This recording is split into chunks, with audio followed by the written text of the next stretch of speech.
The earliest mysteries of Elden Ring trace back to the age of the Erd Tree, long before the Shattering, revealing secrets older than the Tarnished themselves.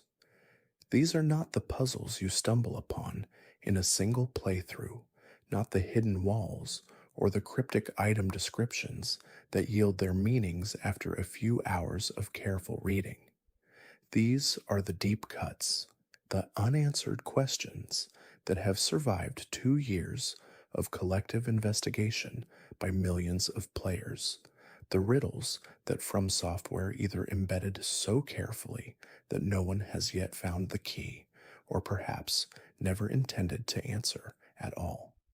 I think what makes Elden Ring's unsolved mysteries so uniquely compelling is that they exist in layers, geological strata of narrative ambiguity, where each era of the lands between has left behind its own collection of inexplicable details, and those details refuse to reconcile with one another no matter how many times you replay the game or how deeply you excavate the item descriptions.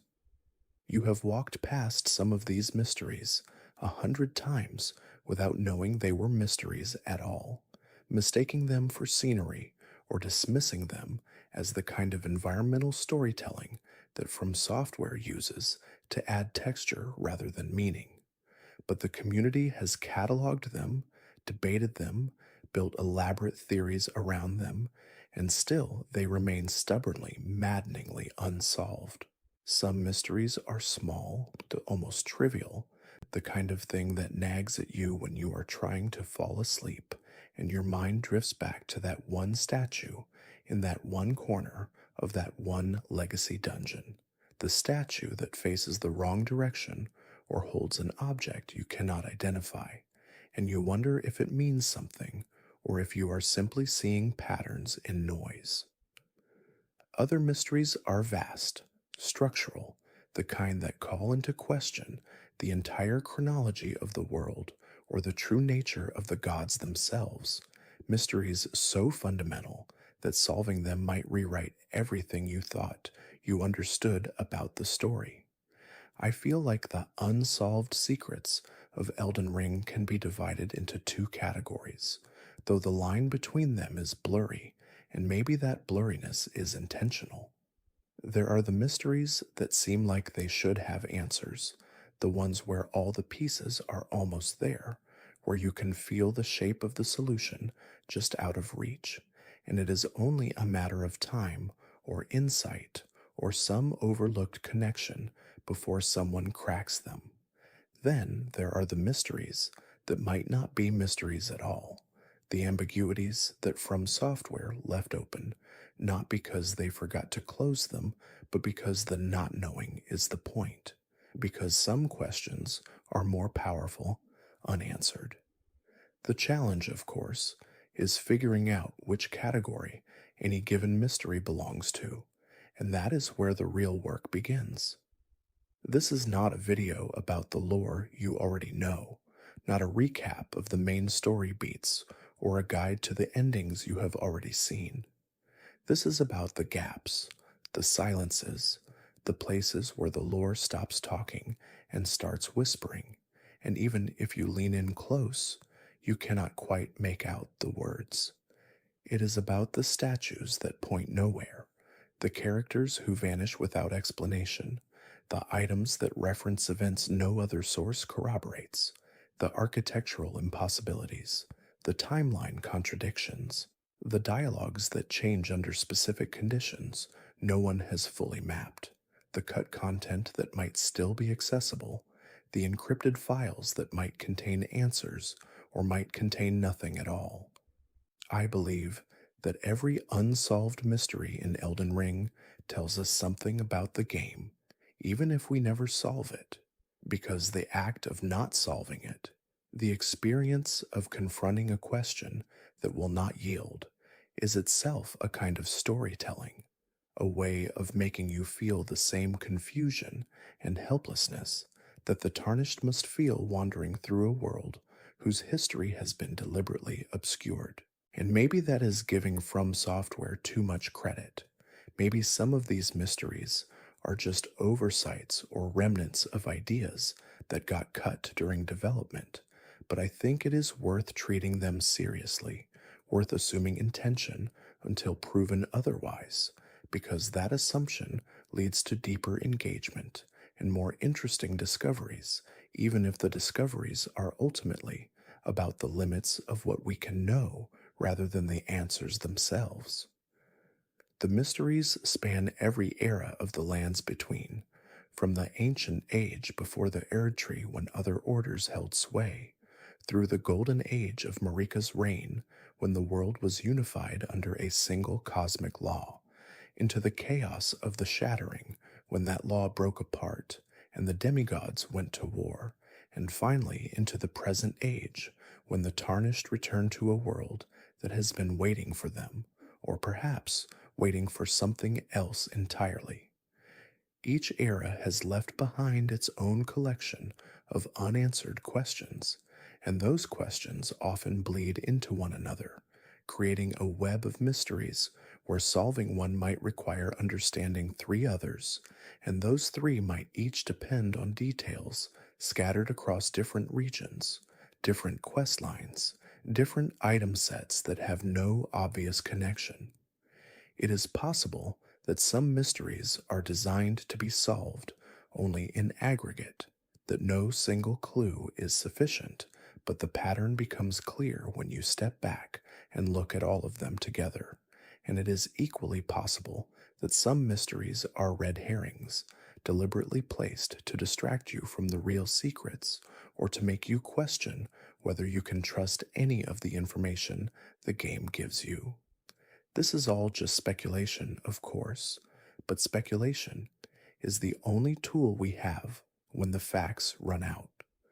The scope of what remains unsolved is staggering when you actually sit down and list it all out, when you move beyond the big obvious questions like what exactly happened to Godwin's soul or where Melina comes from, and start cataloging the smaller, stranger details that do not fit anywhere.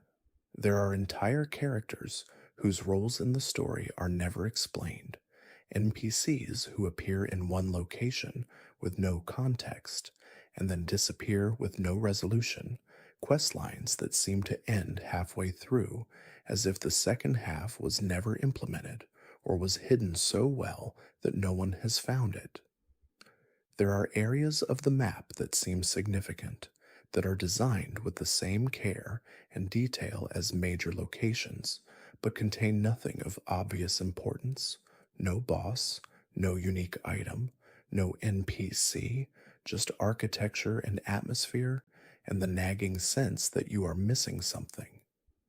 There are items whose descriptions reference people and events that are never mentioned anywhere else, creating little islands of lore that cannot be connected to the mainland, and you have to wonder if those islands are meant to stay isolated or if there are bridges you have not discovered yet. There are visual details, symbols carved into walls or woven into tapestries that recur across different locations and different eras, suggesting some kind of continuity or connection, but the nature of that connection is never spelled out and might not even be intentional, might just be asset reuse that the community has overinterpreted. But how do you know? How do you distinguish between a meaningful pattern and a coincidence? You probably think Elden Ring begins when you crawl out of your grave in the Chapel of Anticipation, but the truth is, the most consequential events in the entire game happened thousands of years before you ever existed. The foundations of every mystery we're still trying to solve, every unsolved secret, every cryptic item description, they all trace back to a single moment in the ancient past when something fell from the sky. This is where it all begins, in what we call the pre-shattering era, the ancient foundations, the time when the Erd Tree was not yet a symbol of decline, but the beating heart of a new cosmic order. Long before the shattering, before Marika shattered the Elden Ring, Before the demigods went to war, the greater will, this outer god of order and causality that exists somewhere beyond in the physical realm, made a decision. It sent a golden star hurtling through the void toward the lands between. And I want you to understand what that means, because when we say star, we're not talking about a ball of burning gas. We're talking about a living vessel of divine power, a being of pure golden energy that crossed the threshold between whatever dimension the greater will inhabits and the material world. That star carried within it the Elden Beast, which is, as far as we can tell, the physical manifestation of the greater will's intent, its ambassador, its living law. The Elden Beast crashed into the lands between, and in doing so, it didn't just arrive, it transformed. It became the Elden Ring itself, this abstract collection of great runes that would govern the fundamental laws of reality in this world: life, death, causality, order, all of it encoded into a metaphysical structure that could be wielded, altered, and yes, eventually shattered. Now, the Elden Ring didn't just float in space, it needed a physical anchor, a symbol that people could see and understand, something that would root this new order into the soil of the world. That anchor was the Erd Tree. But here's where it gets interesting, and this is something the game only hints at through environmental storytelling and a handful of item descriptions. The Erd Tree didn't spring up out of nothing. It emerged from something older, something called the Crucible. The Crucible was this primordial state of life, chaotic and blended, where all living things were mixed together in a kind of biological anarchy. You see echoes of this in the Crucible Nights, in the aspects of the Crucible incantations, these spells that summon horns and tails and breath, features that don't belong to any single species, but to all of them at once. The Erd Tree rising from the Crucible represents a shift from chaos to order, from the wild intermixing of life to a structured hierarchy with the Erd Tree at the top, radiating golden light, its roots spreading through the entire continent, its branches reaching toward the heavens.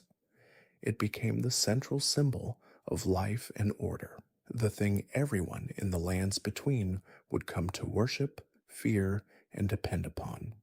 But a symbol needs a keeper. The Elden Ring, for all its cosmic power, required a vessel, someone who could hold it, interpret it, and enforce its laws. That vessel was Marika, Queen Marika the Eternal, a Numen, and that detail matters more than the game initially lets on. The Numen are this enigmatic race, and we know almost nothing about them except that they come from outside the lands between, possibly from across the sea, and that they seem to have an inherent connection to the divine. Marika wasn't born a god. She ascended, she was chosen, or perhaps she seized the opportunity. We honestly don't know the exact mechanism, but what we do know is that she became the vessel of that Elden Ring, the living embodiment of the greater will's order. She became a god, not in the casual sense, but in the literal functional sense. She held the Elden Ring within her body, and through her, the laws of the world were maintained and enforced. With Marika as god, she established what we call the Golden Order. This is the religious, political, and metaphysical system that unified the lands between under a single doctrine: grace, that golden light that guides the tarnished, that was a gift of the Golden Order, a visible sign of the Erd Tree's favor. Under Marika's rule, the lands between were brought into alignment. Tribes were conquered or converted, dissenters were crushed or exiled, and the Erd Tree's influence spread until it touched every corner of the known world. The Golden Order wasn't just a religion, It was the operating system of reality itself, the code that determined how life, death, and fate functioned. But Marika didn't rule alone, or at least, she didn't communicate the will of the greater will directly. That's where the two fingers come in. These massive, grotesque, living fingers that sit in thrones and speak in cryptic gestures. They appeared as envoys of the greater will, intermediaries between the divine and the mortal. And here's the thing, we don't actually know where they came from. The game never tells us if they were created by the greater will, if they emerged alongside the Elden Beast, or if they were something else entirely that the greater will co opted. What we do know is that they became the voice of divine authority, the ones who interpreted the greater will's intentions and communicated them to Marika and later to the Tarnished. Their origins remain one of the most frustrating unsolved mysteries in the entire game because they're so central to the structure of the Golden Order, yet their nature is completely opaque. Now, as Marika consolidated her power, she made a decision that would echo through every age that followed. She removed the Rune of Death from the Elden Ring. Death, as a concept, as a force, was encoded into the Elden Ring as a great rune, and Marika physically extracted it. She gave it to her shadow, Malekith, and told him to guard it, to keep it sealed away. And why would she do this? Because removing the Rune of Death meant that death, true death, ceased to function in the lands between. People could still die in a sense. Their bodies could be destroyed, but their souls would return to the Erdtree, be absorbed, and eventually be reborn. This created a form of immortality, not the kind where you live forever in the same body, but the kind where the cycle of life and death became a closed loop, controlled entirely by the Erdtree and the Golden Order. It gave Marika and her order an unprecedented level of control, because if death is impermanent, then rebellion, dissent, and opposition become much harder to sustain. You can't martyr yourself if your soul just gets recycled. But not everyone was on board with this new order. In fact, there were entire civilizations that looked at the Golden Order and said, "No, we reject this." Chief among them were the Nox, the people of the Eternal Cities. These cities, Nokron, Noxtella, and a third nameless city that we only see fragments of, they existed underground, hidden beneath the surface of the lands between, and they had their own vision of how the world should work. The Nox were technologically and magically advanced. They studied the stars, they manipulated gravity, they worked with silver tears, these liquid mimics that could take on the form of anything they touched. And they had a plan. They wanted to create their own lord, their own god, independent of the greater will and the Golden Order. To do this, they forged the Fingerslayer blade. This weapon, and I use the term weapon loosely because it's more like a ritual object, was specifically designed to kill a finger, to sever the connection between the greater will and its envoys. The Fingerslayer blade is proof that the Nox didn't just oppose the Golden Order philosophically. They opposed it practically, violently, with the intent to dismantle its divine infrastructure.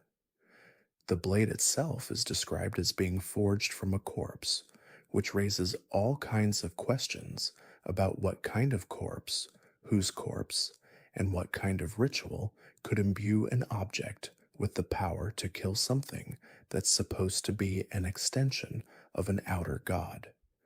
But the Nox succeeded in forging it, and that act alone was a declaration of war against the greater will. The Eternal Cities flourished for a time. They built vast underground metropolises lit by false stars, artificial constellations that mimicked the night sky. They cultivated their own culture, their own magic, their own understanding of the cosmos that didn't require the Erd Tree or the Golden Order. They experimented with silver tears, trying to use these mimics as the raw material for their artificial lord. The idea, as far as we can piece together, was to create a being that could hold power the way Marika held the Elden Ring, but without the greater will's influence, a lord of their own making, beholden to no outer god. It's an audacious plan, and it speaks to the level of sophistication and ambition the Nox possessed. But the greater will does not tolerate defiance. When the Nox's rebellion became too great a threat, when their experiments with the Fingerslayer blade and their attempts to forge a new lord crossed some invisible line, the greater will responded with overwhelming force. It didn't send armies. It didn't need to. It sent a cataclysm. The eternal cities were buried, not just physically, but metaphysically, cast down into the depths and sealed under what the game calls eternal night. The false stars that lit their cities were extinguished or locked in place, frozen in a perpetual twilight. The Nox were scattered, their civilization shattered, their grand experiment left incomplete. The ruins of Nokron and Noxtella remain, and you can explore them in the game, walk through their empty plazas and crumbling temples, and see the remnants of a people who dared to challenge the cosmic order and paid the ultimate price. And here's what I find so compelling about this entire sequence of events. The greater will's punishment of the Nox wasn't just about crushing a rebellion. It was about sending a message. It was about demonstrating that the Golden Order, the Erd Tree, the Elden Ring, these weren't just political structures. They were cosmological inevitabilities, enforced by a power that could reshape the world itself. The burial of the eternal cities is a scar on the landscape, a permanent reminder that opposition to the greater will is not just futile, it's cosmically punishable. The stars themselves would become weapons in the hands of the greater will. And when the eternal cities grew too bold, too knowledgeable, too close to truths that threatened the very order of existence, those weapons fell. Astal, a natural born of the void, descended upon the nameless eternal city like a living cataclysm. I think it's important to understand what Astal actually is, because calling it a creature almost feels insufficient. This is a malformed star, a cosmic entity that exists in defiance of natural law, all chitinous mandibles and impossible geometry, a thing that shouldn't be but undeniably is. The nameless eternal city, we don't even know what it was called before Astal came. That's how thorough the destruction was. The city was buried, not just physically, but conceptually, erased so completely that even its name was swallowed by the void. You can still find the ruins, of course, deep beneath the lands between, and when you walk through those shattered streets, you're treading on what might be the greatest act of divine retribution in the entire history of this world. The buildings are crushed under the weight of stone and malice. The Nox who lived there, the scholars and smiths who dared to forge a Lord of Night from silver tears, they were scattered or killed. Their civilization, which had thrived in defiance of the greater will's edicts, was reduced to rubble and memory, and Astal remained, coiled in the darkness of the Lake of Rot, a permanent reminder of what happens when you reach too far beyond your ordained place in the cosmic hierarchy. But here's what fascinates me about the timeline. While the Erd Tree was establishing its dominance, while Marika was consolidating divine authority, there were other powers that had already been here, ancient forces that predated the Golden Order by ages uncountable. The Erd Tree didn't grow into an empty world. It grew into a world that already had lords, already had gods, already had established hierarchies of power that would need to be systematically dismantled. Dragon Lord Placidusax ruled Farum Azula as the Elden Lord before the Erd Tree ever cast its first golden shadow across the lands between. Think about that for a moment.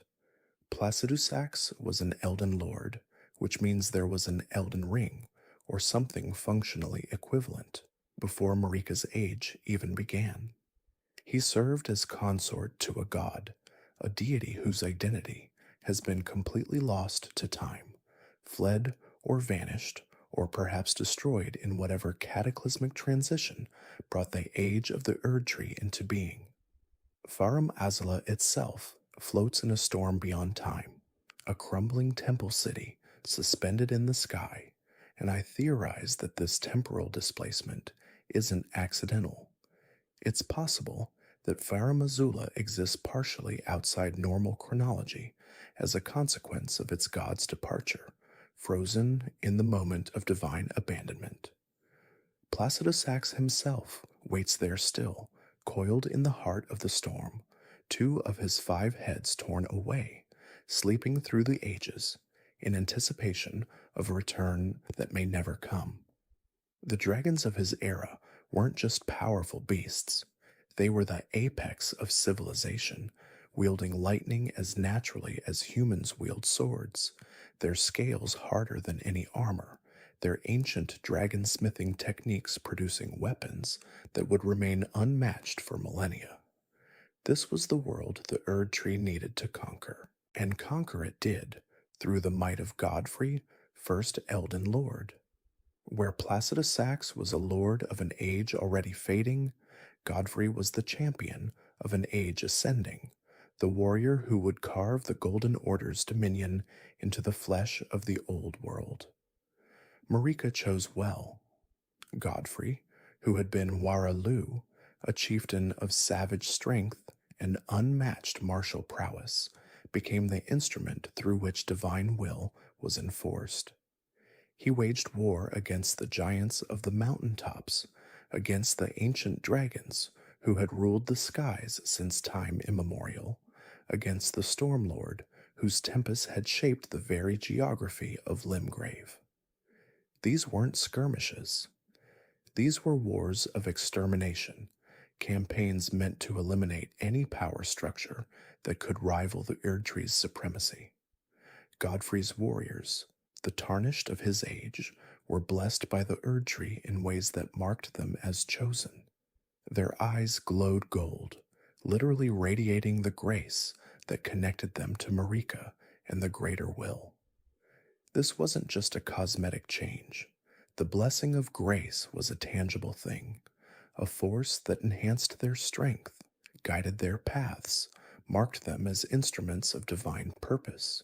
You can see it in the statues scattered throughout the lands between, monuments to Godfrey's conquest, his axe raised high, his warriors arrayed behind him with those telltale golden eyes burning with holy purpose. They were crusaders in the truest sense, waging holy war to establish a new order over the bones of the old. But even Godfrey, even a warrior of his incomparable strength, carried within him something that threatened to undermine the very civilization he was building.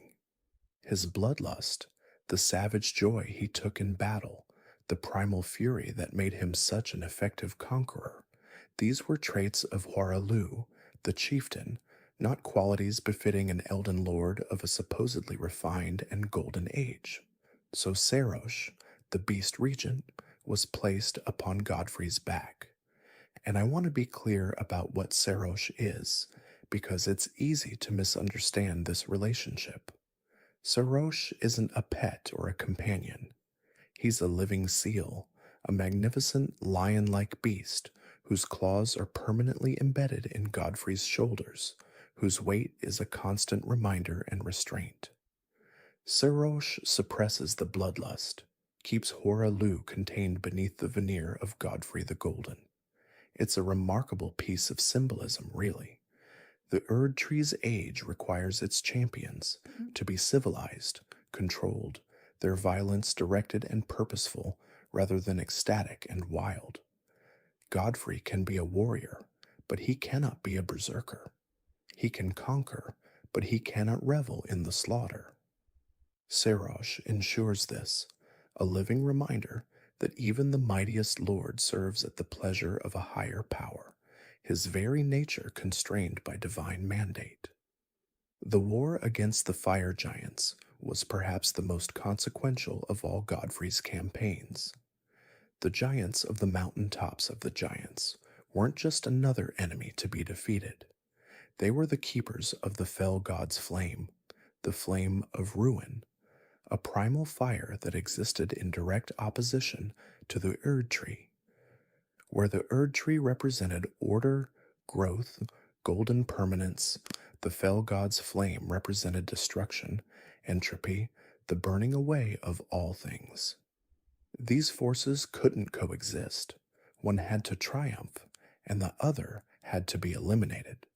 The fire giants were nearly exterminated in a campaign of systematic genocide.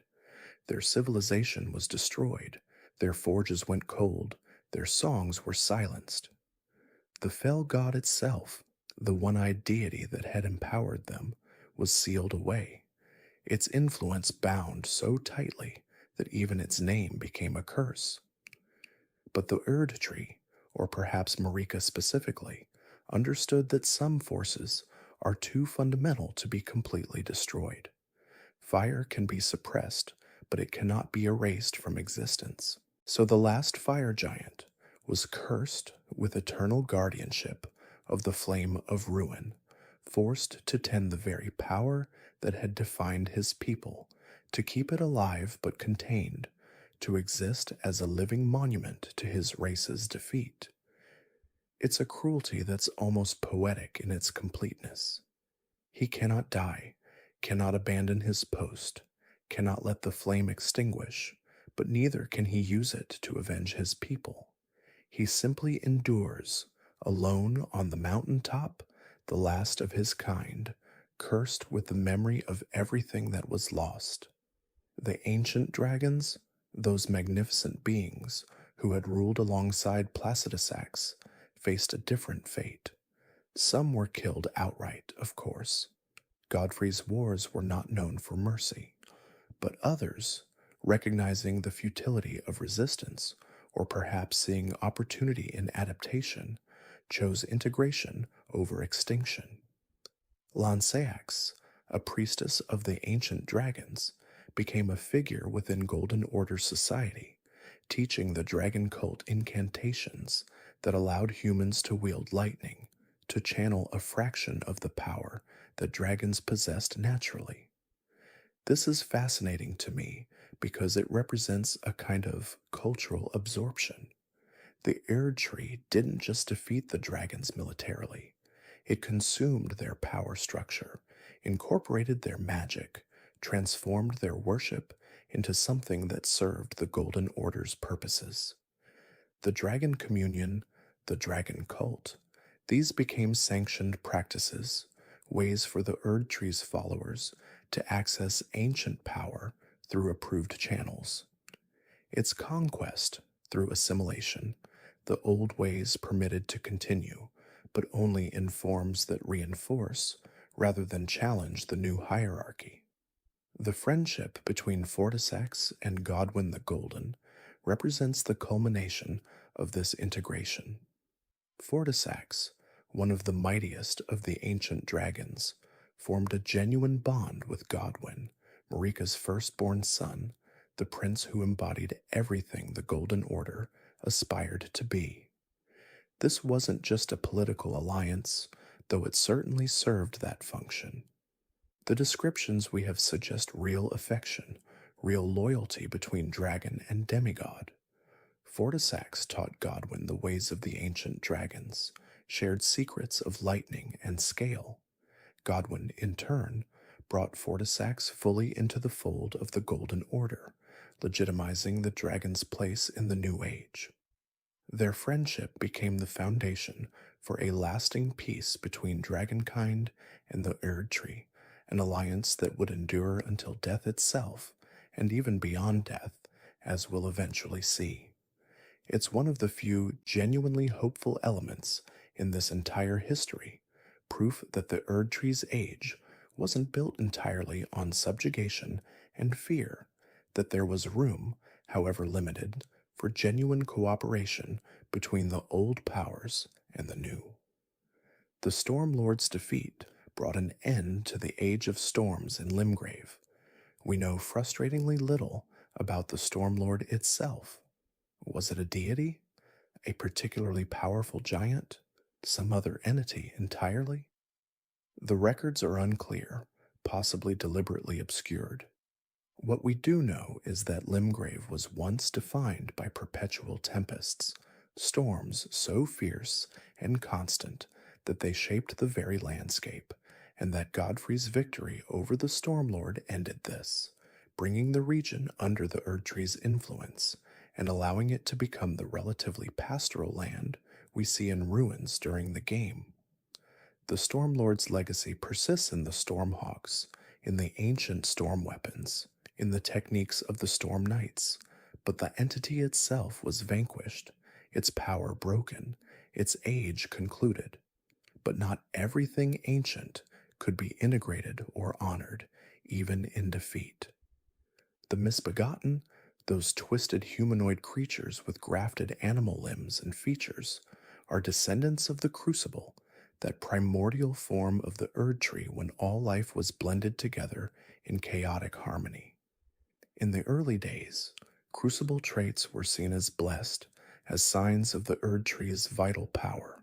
But as the Golden Order refined itself, as it developed increasingly rigid definitions of purity and proper form, the misbegotten became blasphemous.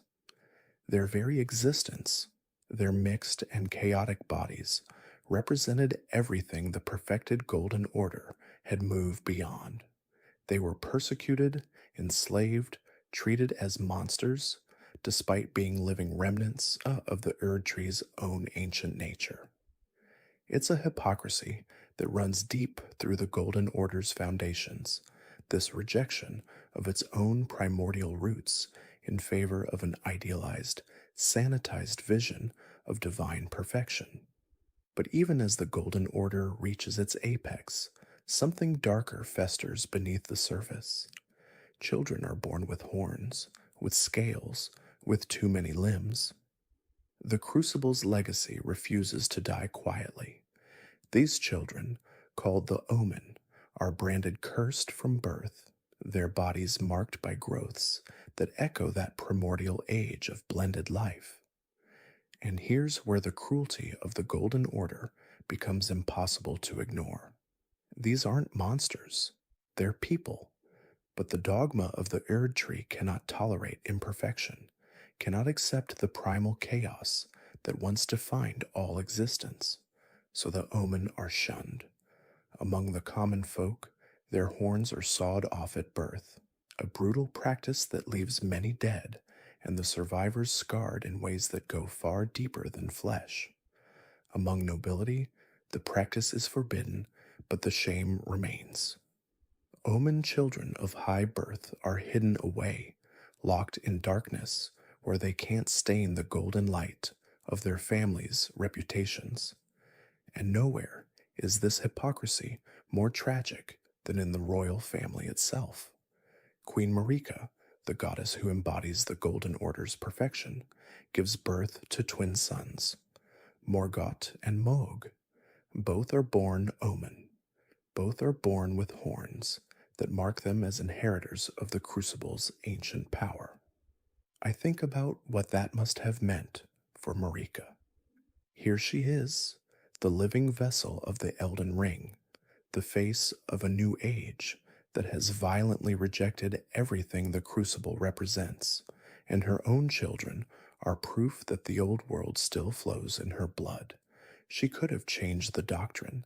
She could have used her divine authority to reframe the Omen as blessed rather than cursed, but she doesn't. Instead, Morgoth and Mohg are cast down into the subterranean shunning grounds, a labyrinth of sewers and catacombs beneath Leyndell, where the capital's unwanted are discarded and forgotten. Two princes, heirs to the throne by birth, imprisoned in filth and darkness, because their bodies tell a truth the Golden Order cannot accept. And they grow up down there, Morgott and Mog, surrounded by other omen, by the dregs of society, by the howling madness of those who've been rejected by grace. But here's where their stories diverge in fascinating ways. Morgott, despite everything, despite the chains and the darkness, and the fact that his own mother threw him away, clings to faith in the Golden Order. He internalizes the shame. He believes he is cursed, believes he deserves his fate, and dedicates himself to protecting the very system that brutalized him. It's heartbreaking, really. Mog, on the other hand, rejects it all.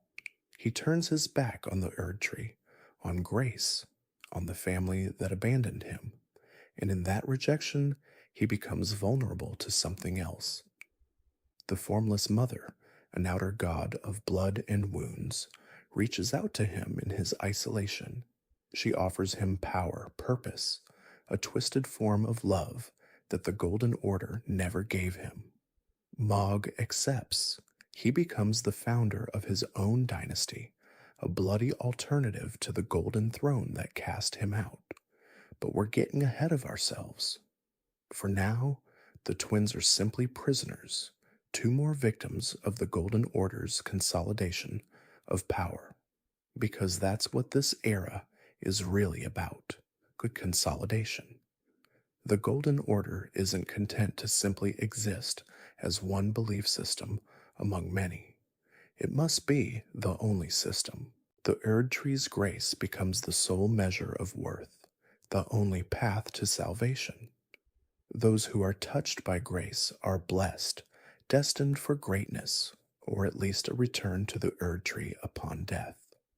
Those without grace are tarnished, exiled, stripped of the golden light in their eyes, and cast out of the lands between entirely. It's a brutal binary.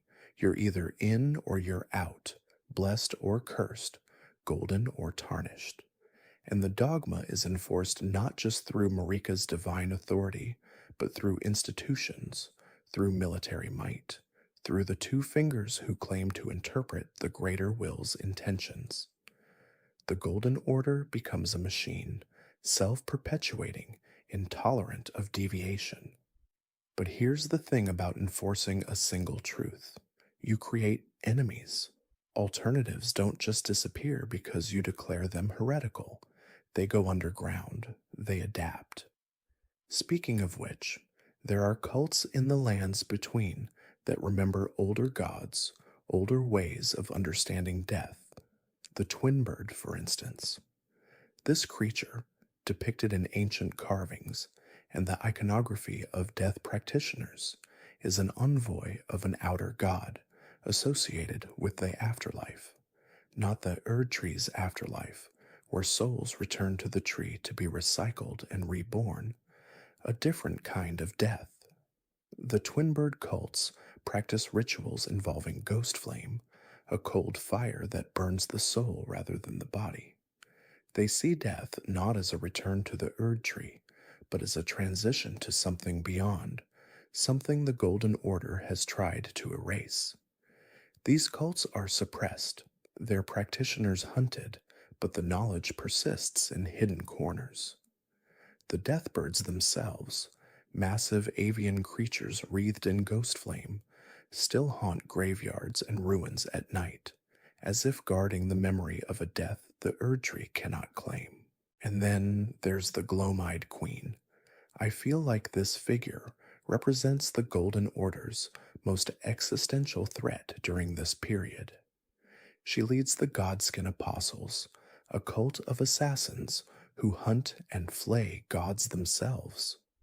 Their weapons are forged from the twisted skin of their divine victims, their armor a patchwork of holy flesh. And the power they wield is called the Black Flame, a manifestation of destined death itself. Remember, Marika removed the Rune of Death from the Elden Ring, but she didn't destroy it. Destined death still exists as a concept, as a force, and the Glomide Queen has somehow gained access to it. Her black flame can kill anything permanently: gods, demigods, even those protected by the Erd Tree's grace. It burns away the soul, prevents resurrection, makes death final in a world where death was supposed to be abolished. This is a direct challenge to everything Marika has built. If the Glomide Queen succeeds, if destined death returns to the world, the Golden Order collapses. Immortality was the promise. Without it, what's the point? So Marika sends her most trusted warrior, Malekith, the Black Blade. He's her half-brother, a beast-man of incredible strength and loyalty, and he's bonded to Marika in ways that go beyond simple service. Malekith hunts the Glome-eyed Queen across the lands between. The details of their confrontation are lost to time, but the outcome is clear. Malekith defeats her. He claims the Black Flame, seizes the power of destined death that she wielded, and brings it back to Marika. And here's where it gets interesting. Marika doesn't destroy destined death, she seals it. She takes the Rune of Death and then entrusts it to Malekith, binds it into his very flesh. He becomes the keeper of death itself, a living prison for the one force that could undo the Golden Order. From this point forward, Malekith is known as Marika's shadow, her guardian, but also the warden of the world's most dangerous secret. And the weight of it breaks something in him. He's terrified of failure, terrified that someone will steal destined death from him, and that fear will define him for the rest of his existence. But even with the Glome-eyed Queen defeated and destined death sealed, threats remain. The eternal cities, Nokron and Nokstella, still exist beneath the earth, and they still possess weapons that could challenge the gods. The Fingerslayer blade, that weapon forged to kill the two fingers and sever the Greater Will's influence, is hidden somewhere in Nokron's ruins. It's too dangerous to destroy, apparently, or perhaps it can't be destroyed, so it's hidden, guarded. And the guardian Marika chooses is fascinating, the Mimic Tear. This isn't just a monster, it's a silver tear, one of those liquid metal beings born from the Eternal City's experiments, but this one has evolved the ability to perfectly replicate anything it encounters. It can become you, copy your skills, your equipment, your very essence.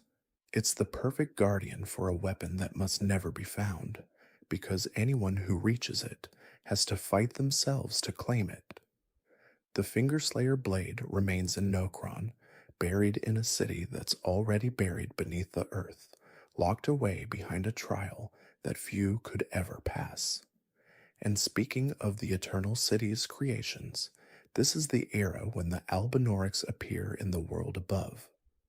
These artificial beings, humanoid but distinctly not human, begin to populate the lands between. There are two generations of them, actually. The first generation, with their frog-like legs and silver-gray skin, and the second generation, who look more human but are somehow even more fragile.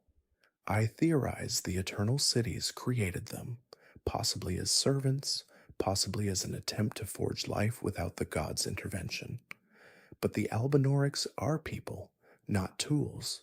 They have minds, souls, desires, and they're persecuted for their artificial nature. The Golden Order, obsessed with purity and the Erd Tree's grace, sees them as abominations.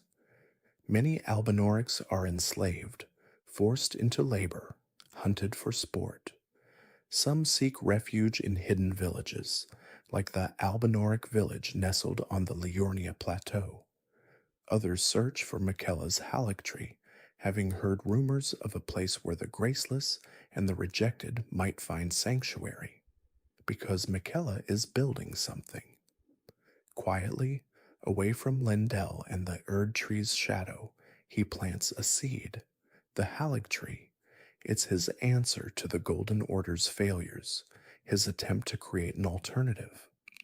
Michaela has seen what the Erd tree has become, how it rejects the Omen, the Albinorix, the Tarnished, anyone who doesn't fit its narrow definition of worthy. And Michaela, cursed with eternal childhood, unable to grow or age, understands rejection intimately. So he pours his power into this new tree. He bleeds himself, literally watering the Halig tree with his own blood to accelerate its growth.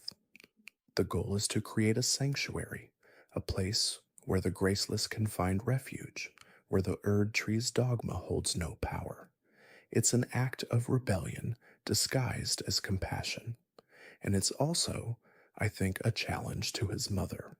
Michaela is saying, without words, that he can do better, that the Golden Order's cruelty isn't necessary, that another way is possible. But Marika herself is changing.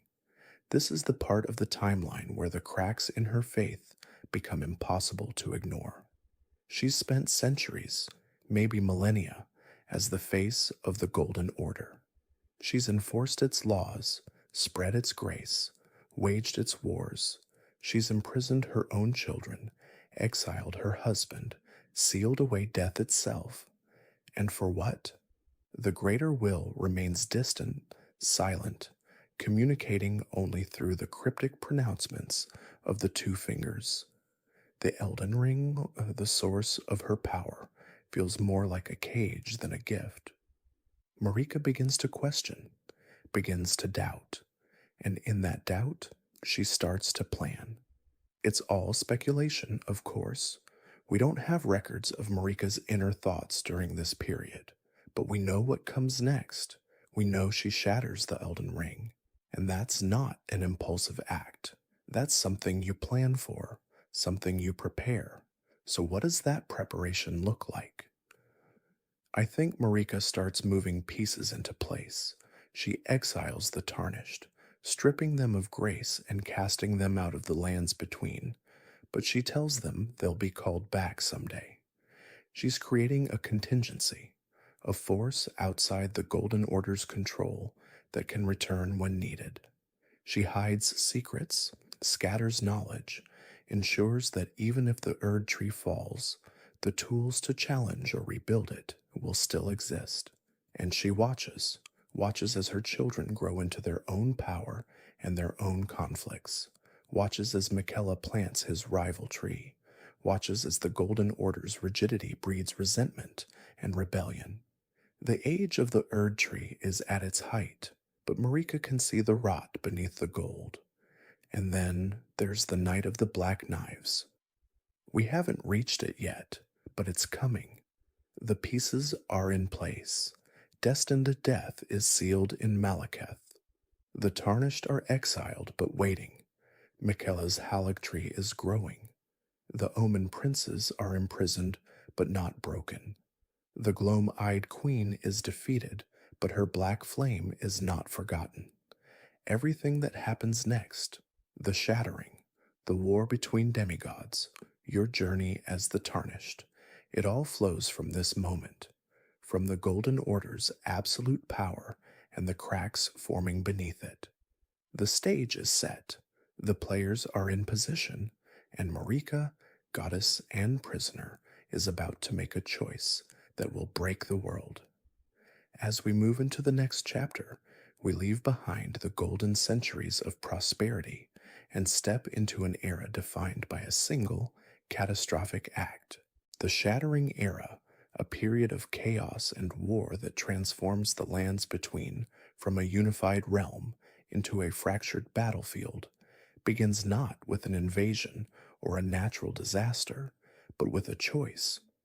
Queen Marika the Eternal, the god who has guided the world for untold ages, raises her hammer and brings it down upon the Elden Ring itself, fracturing the fundamental order of reality. And here's what I find so compelling about this moment. We still don't know why she did it. Think about that for a second. The central catastrophe of the entire game, the event that sets every conflict into motion, remains shrouded in mystery. The game gives us fragments, implications, suggestions, but never a clear answer. Was Marika rebelling against the greater will, the cosmic force that elevated her to godhood? Was she driven mad by grief, by loss, by the weight of immortality? Or was this somehow part of a larger plan we're not meant to understand yet? I theorize that all of these factors played a role, that Marika's motivations were as fractured as the ring she destroyed, but that's all speculation. What we know for certain is the act itself and its immediate consequences. The moment the hammer strikes, reality begins to unravel. The Elden Ring, remember, isn't just a physical object. It's the fundamental code of existence in the lands between, the set of laws that govern life, death, fate, and order. When Marika shatters it, she doesn't just break a relic, she breaks the world. The greater will, that outer god whose influence has shaped the entire age of the Erd Tree, responds with immediate and absolute rejection. Marika is abandoned, cast aside by the very force that made her divine. The Erd Tree, that golden beacon that has stood at the center of the world for millennia, loses its guidance. Its light doesn't vanish entirely, but it changes, becomes distant, unreachable. The age of certainty ends, replaced by an age of confusion and war. But here's where things get even stranger, and this is one of those details that fundamentally reshapes how you understand the entire story. Radagon, Marika's consort, her Elden Lord, the champion who fought to expand the Golden Order's reach, attempts to repair the Elden Ring. He takes up the hammer, the same weapon Marika used to shatter it, and tries to mend what she broke. And he fails. The ring remains fractured, its pieces scattered, its power divided. Now you might think this is just a tragic detail, a loyal husband trying to undo his wife's destructive act. But there's a problem with that reading, a massive complication that changes everything. Radagon isn't just Marika's consort. Radagon is Marika. They are the same being, two halves of a single god, existing in one body. This isn't metaphor, it's literal. Marika and Radagon are one entity with two distinct wills, two sets of desires, two conflicting purposes. So when Marika shatters the ring and Radagon tries to repair it, you're witnessing a god at war with itself.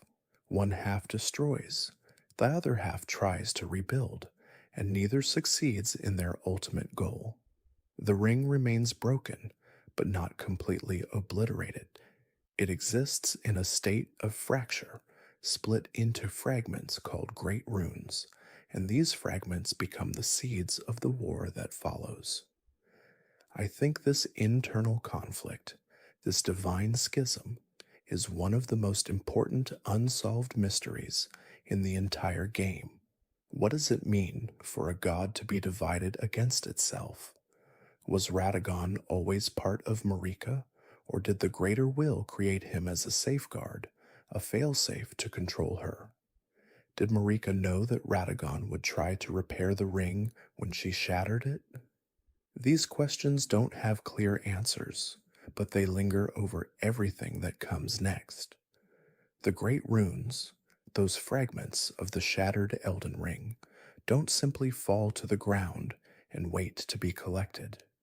They're drawn to power, to ambition, to those with the strongest claim to divinity.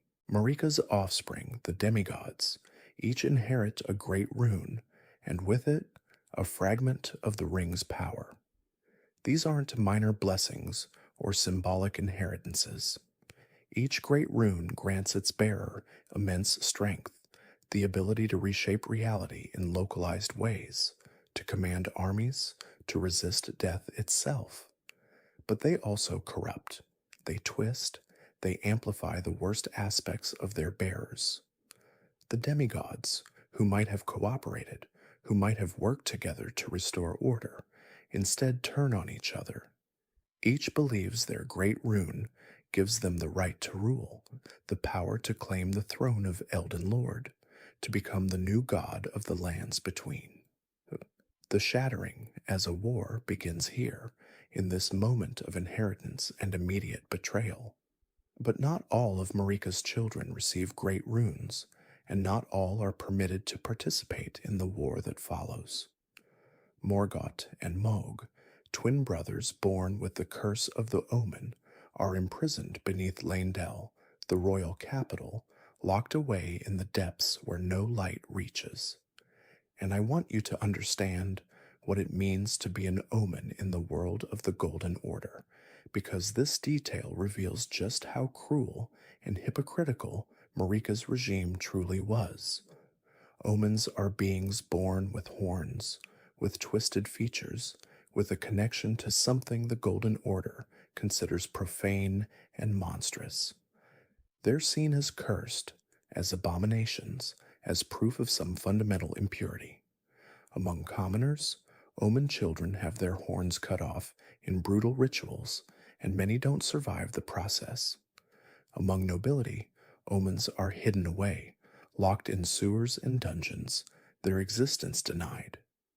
Morgott and Mohg are not common omens. They are the children of Queen Marika herself, princes of the royal line, demigods with as much claim to power as any of their siblings. And yet they are imprisoned, despised, treated as shameful secrets rather than heirs. The Golden Order, which preaches purity and perfection, cannot tolerate the existence of cursed royalty. So Morgott and Mohg are locked beneath the capital in a prison called the Subterranean Shunning Grounds, surrounded by other omens, by filth, by darkness. They grow up in chains while their siblings bask in golden light.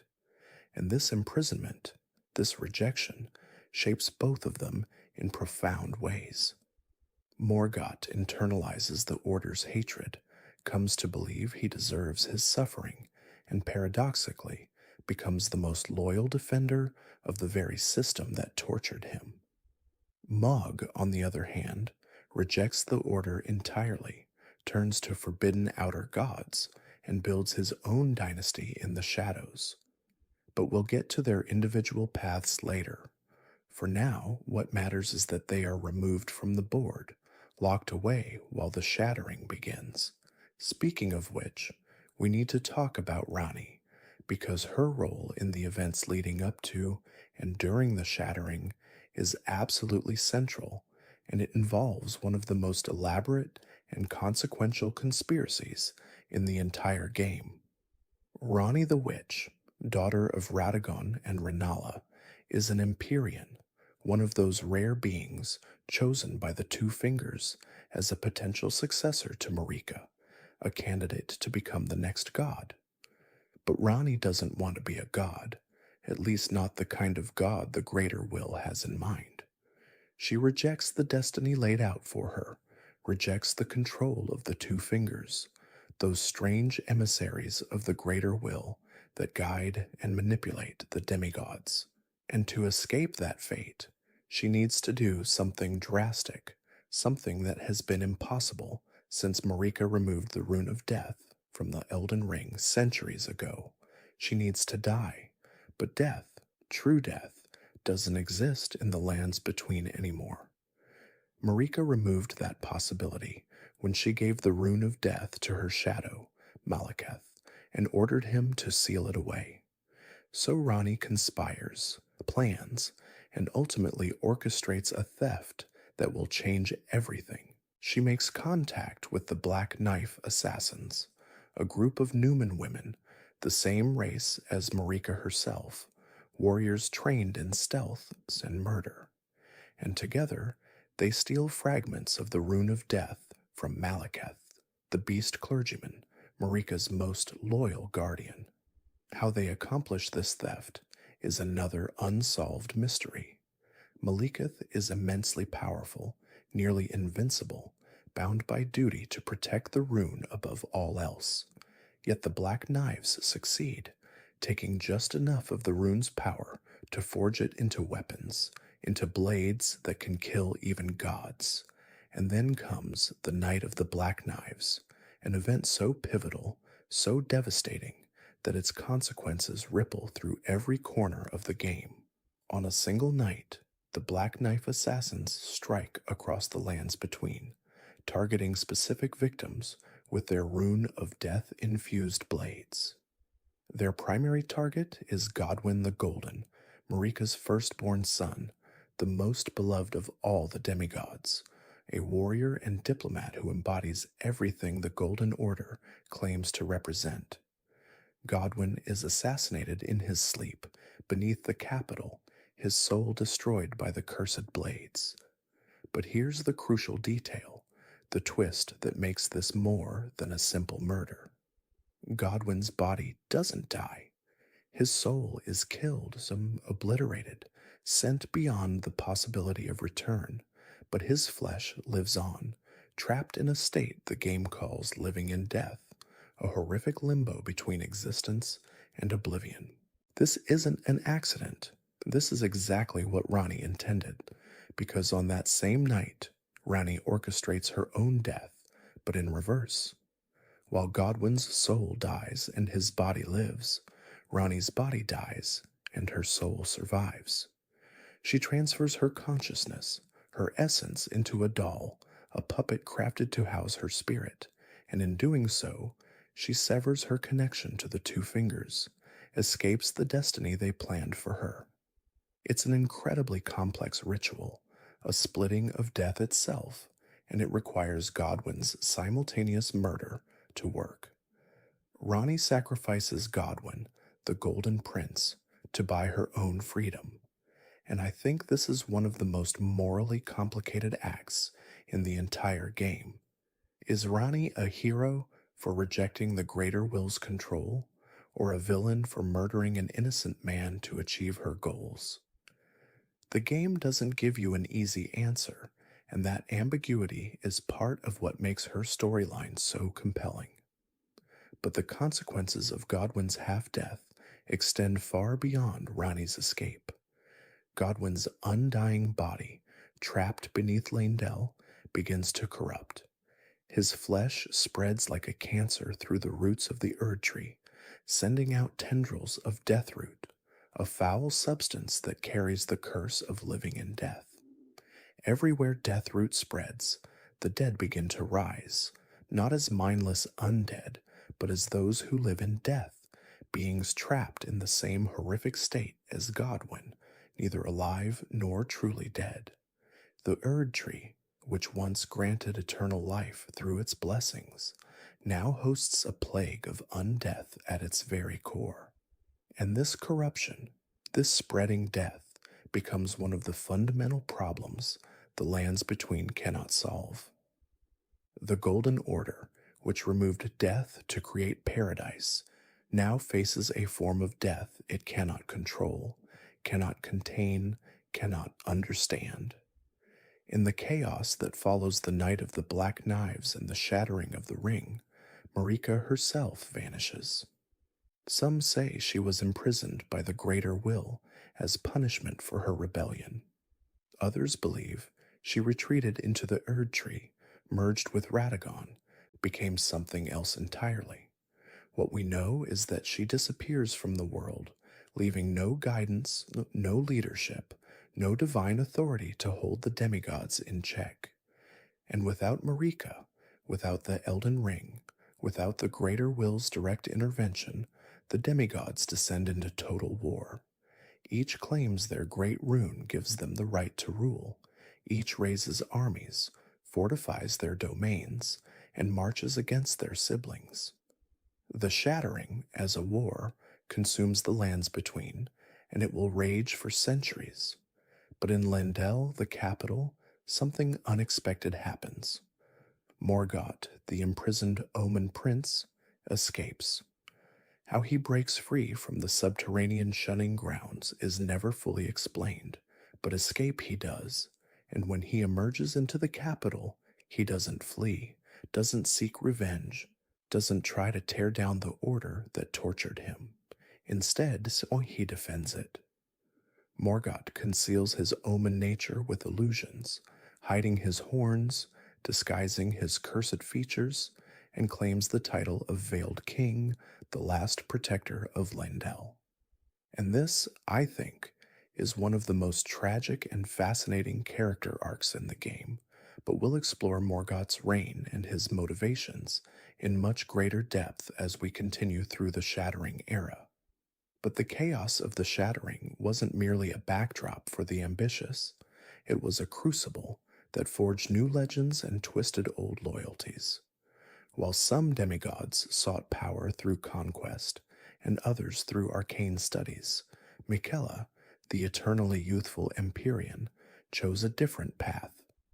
You see, Miquella was cursed with eternal childhood, a perpetual state of immaturity that prevented him from reaching his full potential as a god. He also bore the burden of his twin sister, Malenia, who suffered from the devastating scarlet rot, a disease that slowly consumed her body and mind. It's here, in this tragic circumstance, that we see Miquella's profound compassion and ingenuity. He didn't seek to dominate or destroy, he sought to heal. I believe Miquella's actions during this time reveal a deeply empathetic and perhaps even revolutionary spirit. He began the construction of the Halig Tree, a massive, otherworldly tree intended to be a sanctuary, a haven for those oppressed and abandoned by the Golden Order. Think about it, a place where Omen, Misbegotten, and all manner of outcasts could find refuge, free from persecution. This wasn't just an architectural marvel, it was a philosophical statement, a direct challenge to the rigid dogma of the greater will and its exclusionary practices. Miquella poured his very essence into the Halig Tree, nurturing it with his own blood, hoping to cultivate a cure for Malenia's rot, and perhaps even his own curse. This act of self-sacrifice, of pouring one's very being into a living sanctuary, speaks volumes about his character. It's a stark contrast to the power-hungry machinations of his siblings. I theorize that Miquella understood the inherent flaws in the existing divine order and sought to create something fundamentally new, something rooted in compassion rather than control. He was attempting to cultivate a new form of divinity, one that prioritized healing and inclusivity. This wasn't just about his sister, it was about reimagining the very fabric of existence in the lands between.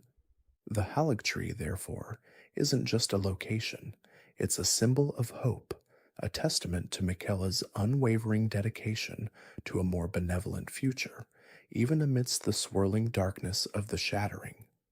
Speaking of Malenia, the blade of Miquella, her story during this period is one of both immense power and profound tragedy. While Miquella was nurturing his Halig Tree, Malenia was waging war, specifically against Radon, the Star Scourge. This wasn't a skirmish. This was the climactic confrontation, the Battle of Aeonia, a clash that would forever scar the landscape of Caelid. Malenia, a warrior of unparalleled skill, driven by an unwavering loyalty to her brother and a desperate need to protect him, confronted Radon head-on. She was, as her title suggests, a blade, sharp and deadly, but also a vessel for the scarlet rot, a dormant horror within her that she desperately tried to control. The battle itself was a cataclysm. Imagine two demigods, titans of power, colliding with the force of celestial bodies. Radon, with his mastery over gravity, pulling meteors from the sky, and Malenia, a whirlwind of scarlet steel, dancing through his attacks. It was a spectacle of destruction, a maelstrom of magic and might. But as the battle raged, and as Radon proved to be an unyielding opponent, Malenia, in a moment of desperation, unleashed the full, unbridled power of the Scarlet Rot. This wasn't a strategic move, it was a last resort, a desperate, agonizing release of the very thing she fought to suppress. The consequences were immediate and catastrophic. The Scarlet Rot, a plague born from an outer god, exploded outwards, consuming everything in its path. Caelid, once a vibrant land, was transformed into a blighted wasteland, a testament to the horror unleashed. The very air became toxic, the ground festered, and life itself withered under its corrosive touch. This act, while born of desperation, cemented Millennia's legend as both a formidable warrior and a harbinger of unspeakable destruction. The Battle of Ionia ended in a grim stalemate. Radon, though not defeated in the traditional sense, was driven utterly mad by the rot, his mind shattered, his body ravaged, so he became a mindless beast, forever condemned to wander the wastes he helped create, a tragic figure consumed by the very power he once wielded with such precision. Millennia, too, paid a terrible price.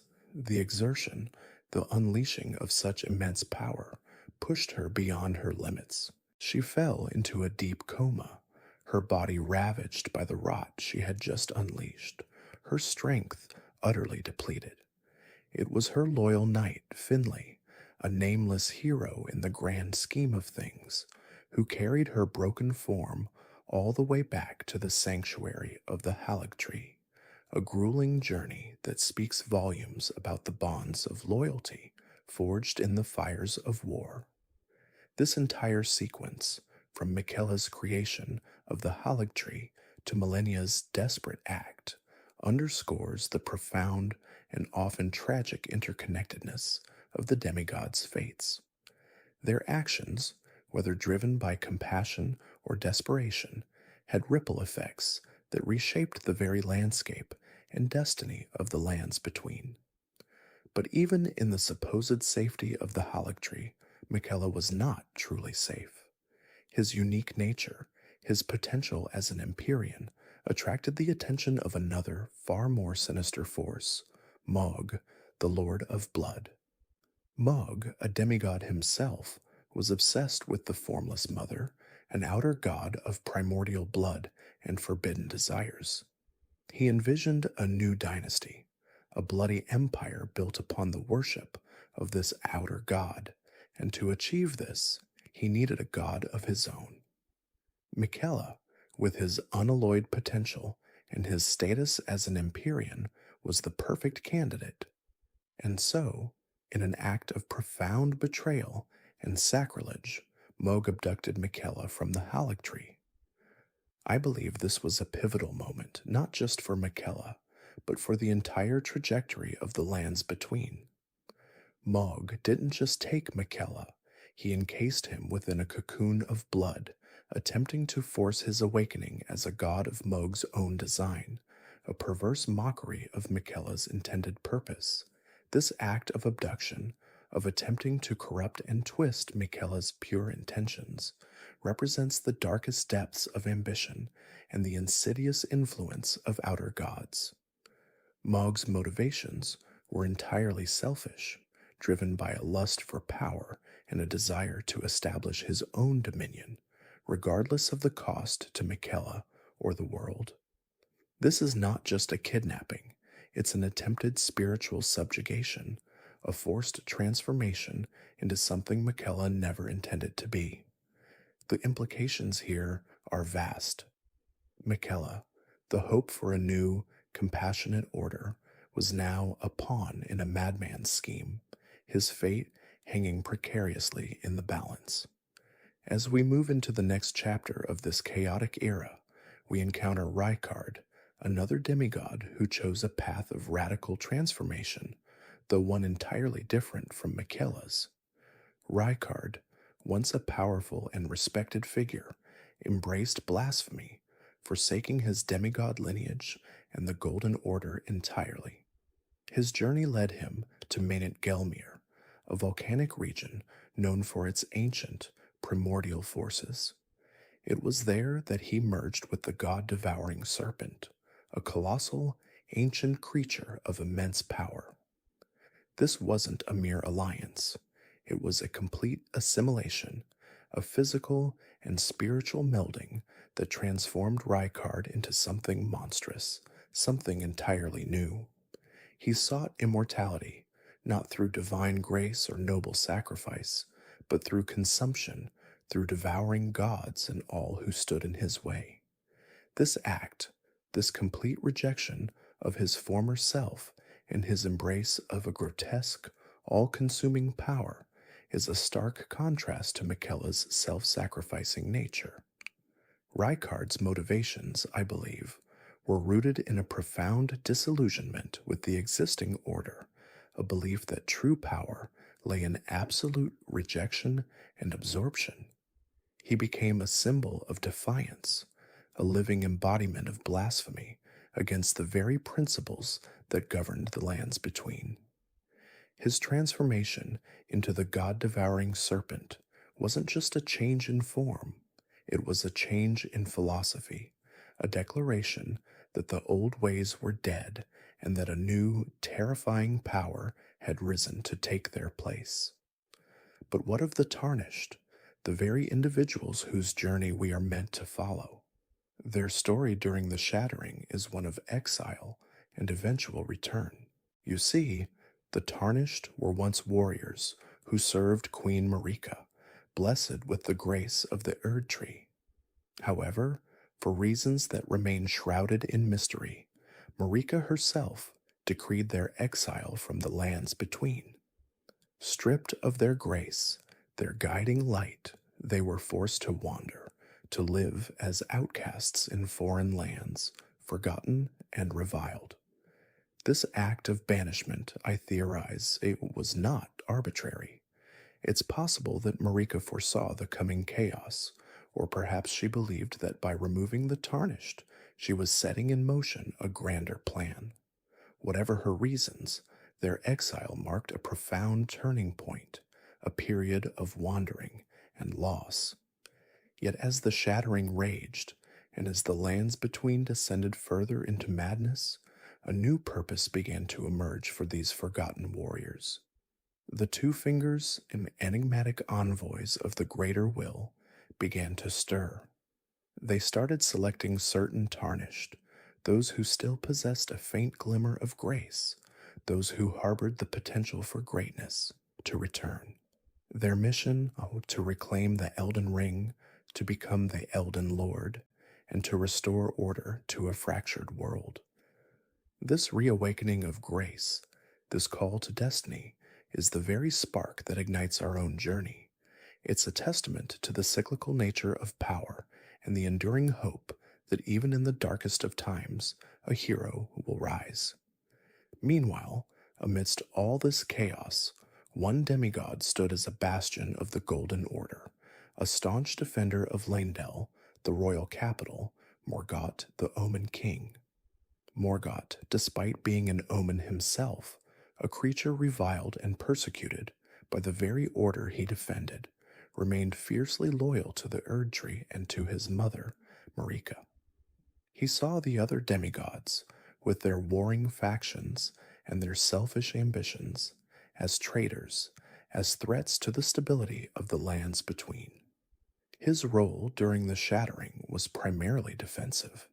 He tirelessly defended Leyndell against all challengers, against any who sought to claim the Elden Ring for themselves. He was the unyielding guardian, the last line of defense for a dying age.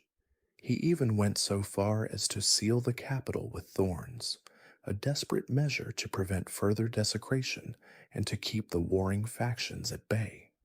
This act, while protective, also served to isolate Leyndell, turning it into a fortress besieged from within and without.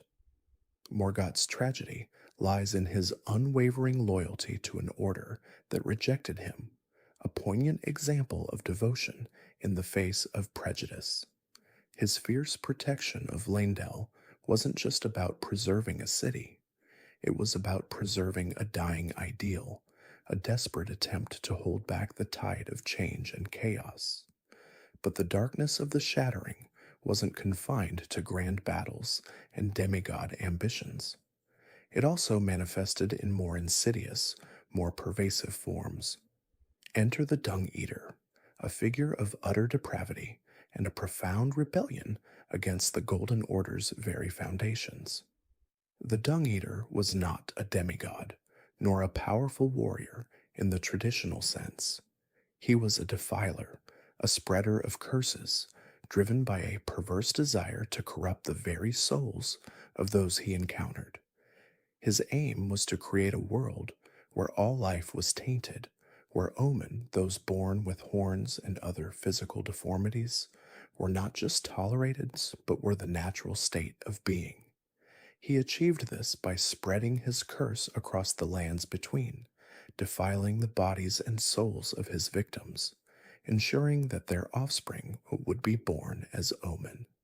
This wasn't just an act of cruelty, it was a philosophical statement, a direct challenge to the Golden Order's emphasis on purity and perfection. The Dung Eater, in his twisted way, sought to overturn the established hierarchy, to elevate the outcast and the reviled to a position of dominance. His actions, though seemingly small compared to the grand wars of the demigods, had a profound and lasting impact, sowing seeds of corruption that would continue to fester long after the shattering had supposedly ended. His presence highlights the multifaceted nature of the chaos, demonstrating that the collapse of an age is not just about overt warfare, but also about the insidious spread of despair and rebellion. As we continue our journey, we'll see how these individual acts of defiance and ambition coalesce into the fractured world we now inhabit. As the lands between plunged into the cataclysm we call the Shattering Era, the ripple effects of Marika's defiance and the subsequent civil war weren't confined to grand armies clashing. Instead, they permeated every corner, every forgotten creed, every desperate hope. This was a time of immense upheaval, where ancient prophecies stirred and new alliances, however fragile, began to form in the shadows of crumbling empires. Consider Fia, the deathbed companion, a figure I find endlessly fascinating. She wasn't merely a comfort giver. Her touch, her very being, was steeped in a profound, forbidden magic. Fia's journey, which begins long before we, the Tarnished, even set foot in the lands between, becomes critically important during this chaotic period. She sought, with an almost religious fervor, to resurrect Godwyn the Golden, but not as he was in life. No, Fia's ambition was far grander, far more unsettling. She aimed to usher in an age where those who live in death, those soulless husks animated by the rune of death's lingering power, could exist without persecution. To achieve this, she needed a vessel, a perfect host for Godwyn's soulless, undead form. Her alliance with those who live in death wasn't just a political maneuver.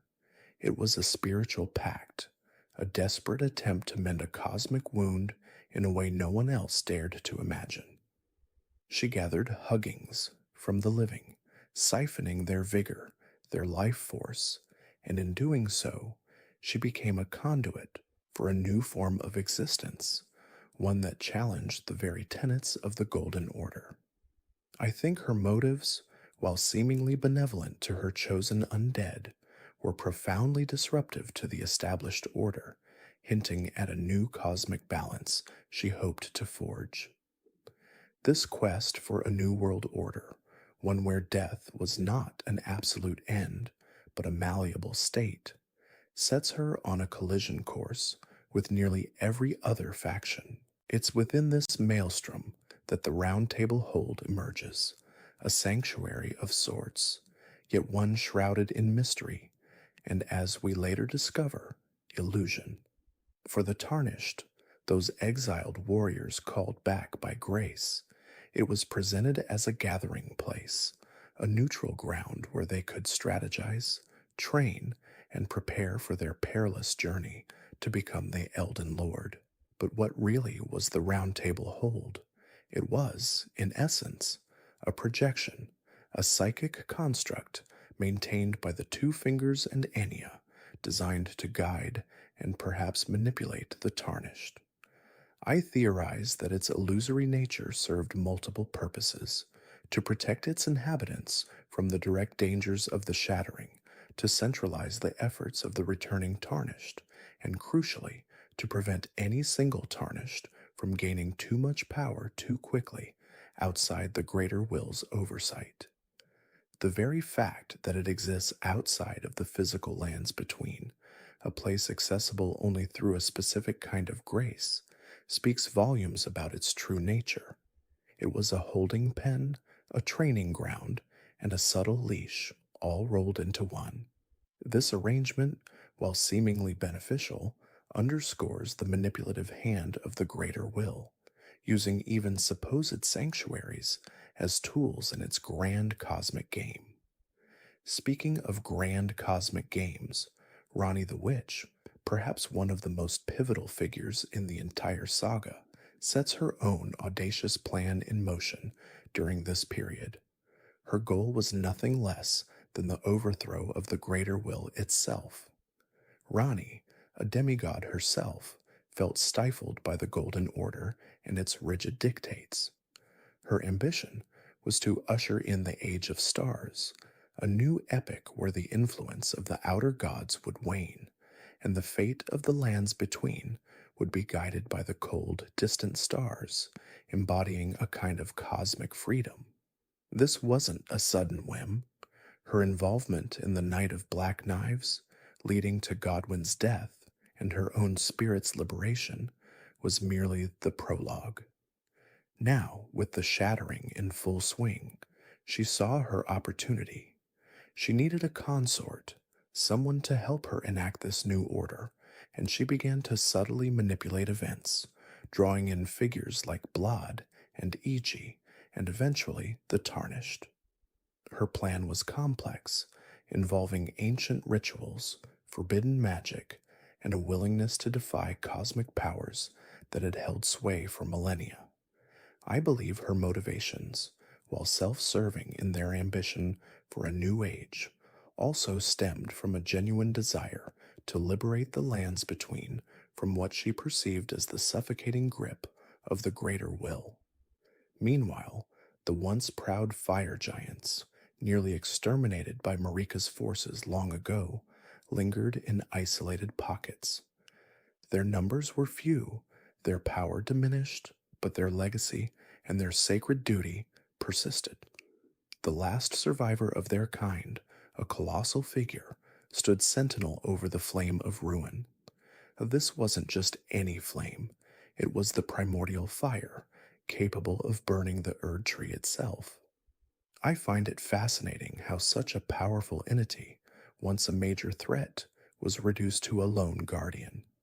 This isolation wasn't just a consequence of defeat, it was a deliberate choice, a sacred vow to protect something so destructive that its uncontrolled release could spell the end of an age.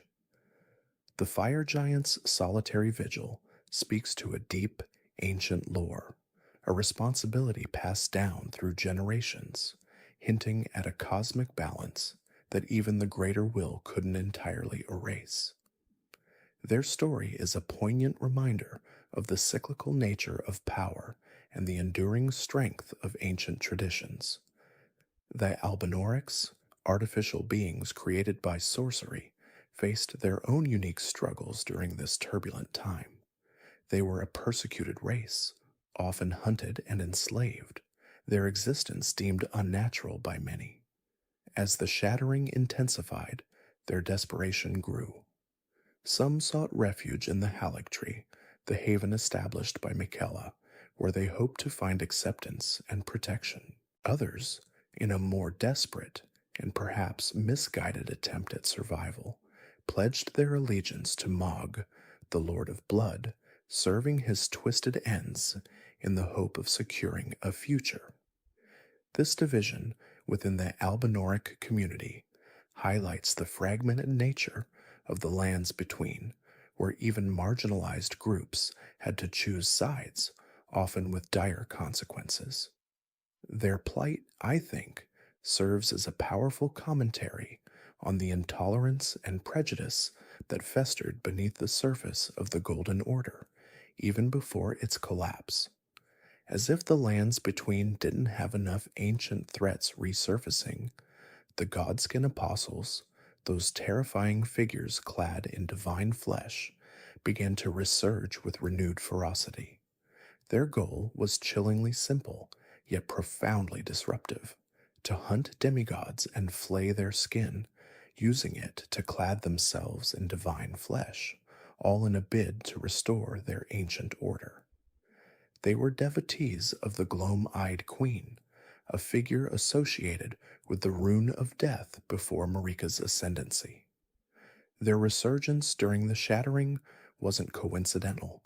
It was an opportunistic strike. With the demigods warring amongst themselves, vulnerable and exposed, the Godskin apostles saw their chance to reclaim their past glory and perhaps even resurrect their dark goddess. Their presence adds another layer of terror to the already chaotic landscape, reminding us that the conflict wasn't just about political power, but about ancient religious wars simmering beneath the surface. Far above, in the crumbling, storm-wreathed city of Farum Azula, an even more ancient being stirred. Dragon Lord Placidusax, a multi-headed dragon of immense power, patiently awaited the return of its god. Farum Azula itself is a temporal anomaly, a place outside of time, constantly decaying and reforming. Placidusax's weight is a testament to the enduring loyalty and the sheer longevity of these ancient beings. Its god, whose identity remains a tantalizing mystery, was likely one of the outer gods, perhaps even the primordial deity of the dragons themselves, who had been banished or simply departed long ago. The Dragon Lord's existence in this timeless ruin speaks to the cyclical nature of power and belief in the lands between, where even gods can fall and their most devoted followers can wait for eons for their return. It's a profound sense of cosmic patience, a quiet, terrifying vigil. And then there are us, the Tarnished. Guided by grace, we began to return to the lands between during this period, drawn by an invisible thread, a whisper of destiny. But the journey was far from straightforward. Many lost their way, succumbing to the madness of the lands between, the sheer weight of its history, or the overwhelming power of its inhabitants.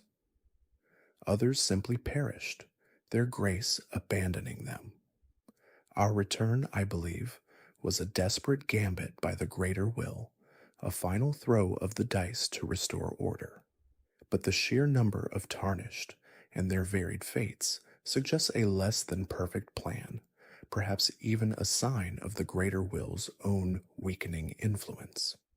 We are, in a sense, its last hope, but also its most unpredictable variable.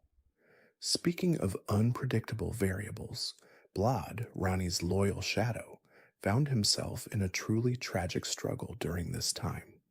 As Rani's plan to overthrow the greater will progressed, the programming embedded within Bled by the Two Fingers, designed to ensure his loyalty to the Golden Order, began to conflict with his unwavering devotion to Rani.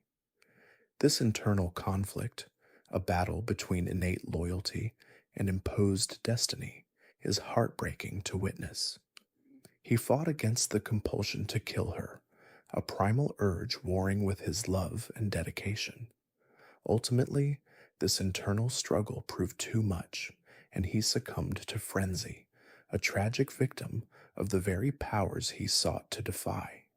His story is a poignant example of the immense power of the greater will's influence, even over those who serve other masters.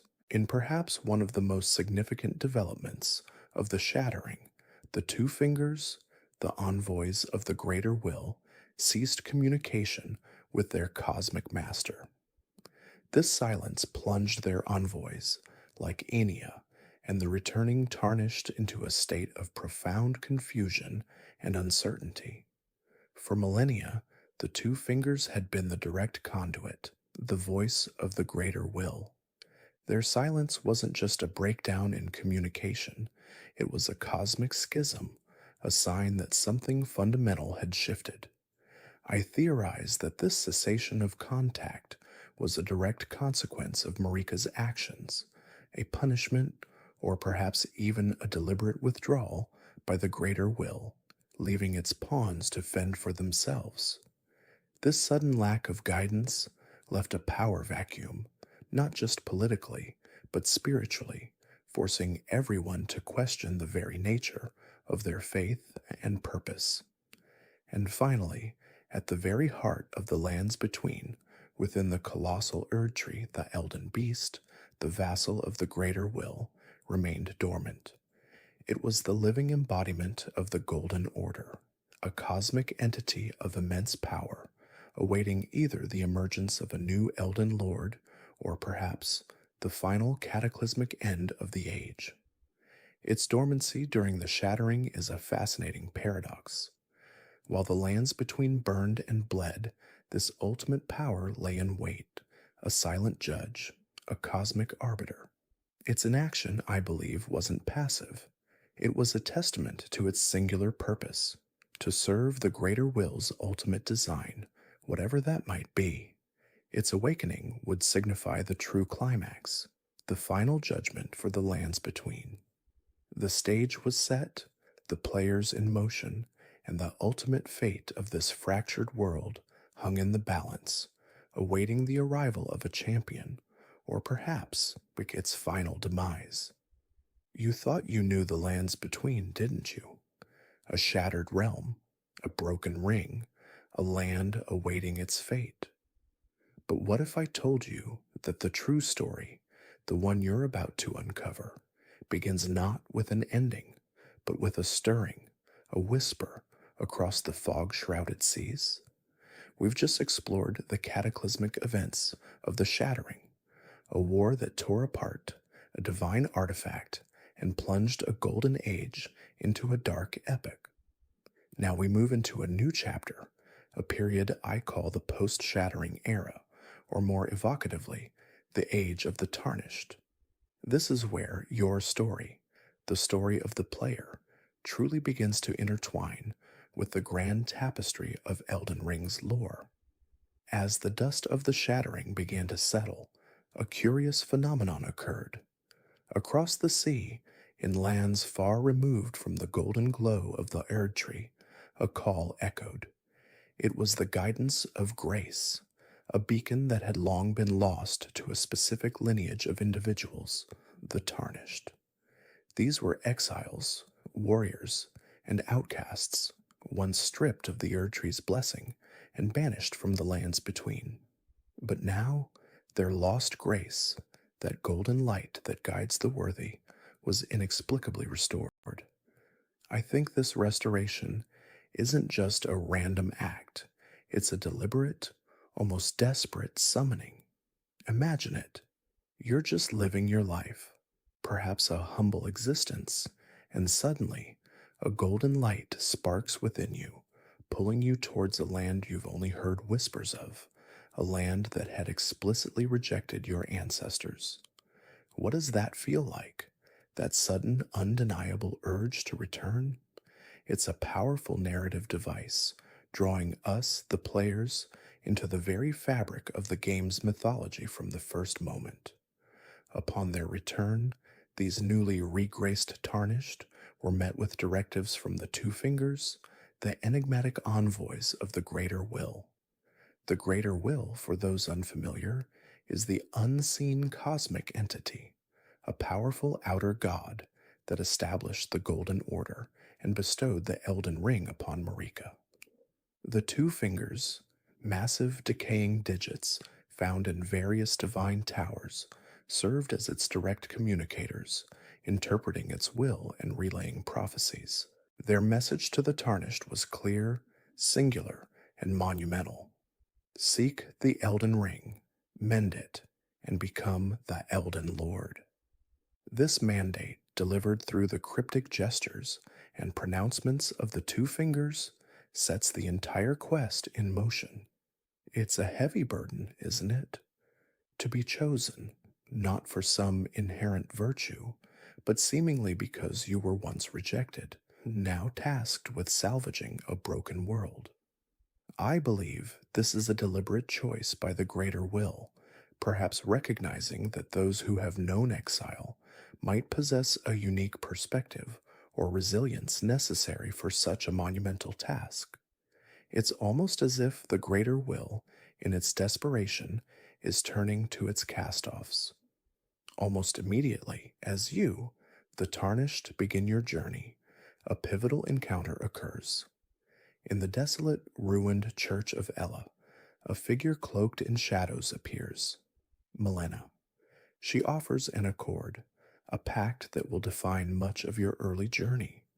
She proposes to serve as your maiden, guiding you to the Erd Tree, in exchange for you taking her to the base of the Erd Tree. This exchange is crucial. Without a maiden, a Tarnished cannot channel runes into strength, cannot level up, and thus cannot truly progress. Melina, with her veiled past and cryptic pronouncements, becomes your indispensable companion. But what is her true motivation? Is she merely an agent of the greater will, or does she have her own agenda? Her willingness to guide you, to empower you, while simultaneously hinting at a deeper, more personal quest, immediately establishes her as a character of profound mystery. I theorize that her offer is not simply altruistic. There's a quid pro quo that goes far beyond just reaching the Erd Tree. She clearly has a destiny intertwined with the Erd Tree and its burning. As the Tarnished begins to navigate the broken landscape, they inevitably encounter the grim reality of the shattering's aftermath. One of the first major obstacles is Godric the Grafted, a grotesque demigod ruling Stormvale Castle. Godric, a descendant of the Golden lineage through Marika and Godfrey, is a pathetic figure, but no less dangerous for it. He's obsessed with power, and in his desperation, he practices a horrifying form of body modification, grafting. He grafts the limbs of fallen warriors, including countless Tarnished, onto his own body, believing this will grant him strength and a connection to the true lineage of the Golden Order. This act is not just a display of cruelty, it's a profound commentary on the decay of the Golden lineage. Here is a direct descendant of the first Elden Lord, reduced to scavenging body parts, clinging to a twisted form of power. It's a stark illustration of how far the demigods have fallen. The very act of grafting tarnished limbs onto himself is, I think, a perverse attempt to reclaim the grace he feels he lacks, or perhaps to absorb the very essence of those who still possess it. It's a desperate, almost pathetic attempt to mimic true strength. Speaking of desperation and decay, the world of the lands between is not just physically broken, but morally and spiritually fractured. While the Tarnished is making their initial forays, another narrative thread is unraveling, one that delves into the very origins of the shattering itself. Rogier, a sorcerer and a renowned expert on the Black Knives, is investigating the Night of the Black Knives.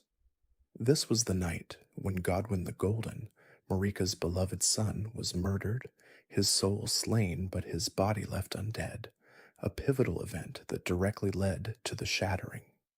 Rogier, as you encounter him in Stormvale Castle or later in the Round Table Hold, is consumed by this mystery. His research leads him to a shocking discovery.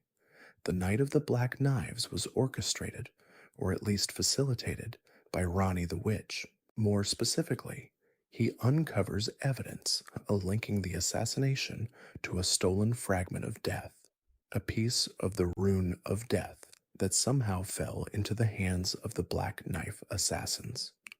This revelation is monumental. It shifts the blame from a vague, unknown conspiracy to a specific demigod, and it introduces the concept of stolen aspects of divine power. I believe Rogier's investigation is crucial because it pulls back the curtain on the true nature of the shattering, revealing it as not just a war over a broken artifact, but a consequence of a deeper, more insidious plot. It's a moment where the game subtly tells you, you think you know what happened? Think again. And indeed, we must think again, because Ronnie herself soon makes her presence known. Her spirit manifests through her doll form, a striking four-armed figure, revealing her own grand, audacious plot. Ronnie, a lunar princess and a child of Radagon and Renala, seeks to overthrow the greater will and create a new order, one based not on the golden light of the Erd Tree, but on the cold, distant wisdom of the moon and stars. Her involvement in Godwin's death was a calculated move, a ritual suicide of her own body at the same time Godwin's soul was killed. This allowed her to shed her demigod flesh and escape the influence of the greater will, becoming a spirit bound to a doll. This is a crucial distinction. She didn't want to die, she wanted to escape. She wants to replace the Golden Order with an Age of Stars, a path that she believes will grant true freedom to the lands between. Her goals are not overtly malicious, but they are undeniably revolutionary, a direct challenge to the cosmic order established by the greater will. Her appearance and revelations immediately introduce a moral ambiguity to your quest. Are you truly serving the good side by seeking to mend the Elden Ring, or is there another, perhaps more enlightened path? This is where the game truly begins to challenge your preconceived notions of good and evil. As the Tarnished continues their journey towards the Erd Tree, they face formidable guardians. One of the most iconic is Margit the Fell Omen, a hulking figure who blocks the path to Stormvale Castle and later the Altus Plateau. Margit is not a demigod in the traditional sense, but a projection, a spectral manifestation of Morgott, the Omen King. Morgott, one of Marika's children, is an outcast, born with the cursed Omen blood, but fiercely loyal to the Erd Tree and the Golden Order. He guards the Erd Tree with a zealous devotion, even as he is reviled by the very order he protects. Margit's presence is a test, a first major hurdle designed to weed out the unworthy Tarnished. His pronouncements, his disdain for the Tarnished, underscore the deep-seated resistance to your return. I believe his role as a projection is significant. It allows Morgott to be omnipresent in his defense of the Erd Tree without revealing his true identity until much later. It's a clever way to introduce a recurring antagonist without fully exposing his true nature. Beyond the challenges of Stormvale, the Tarnished will inevitably venture into the enchanting yet perilous region of Liurnia of the Lakes, home to the Academy of Raya Lucaria. Here they encounter Renala, Queen of the Full Moon. Renala, once the beloved consort of Radagon and the mother of Rani, Radahn, and Rykard, is a powerful sorceress, now found cradling the amber egg of rebirth. She is a tragic figure, heartbroken by Radagon's departure to become Marika's second consort. Her power, once wielded in battle against the Golden Order, now manifests as a perpetual cycle of rebirth for her children, the students of the Academy.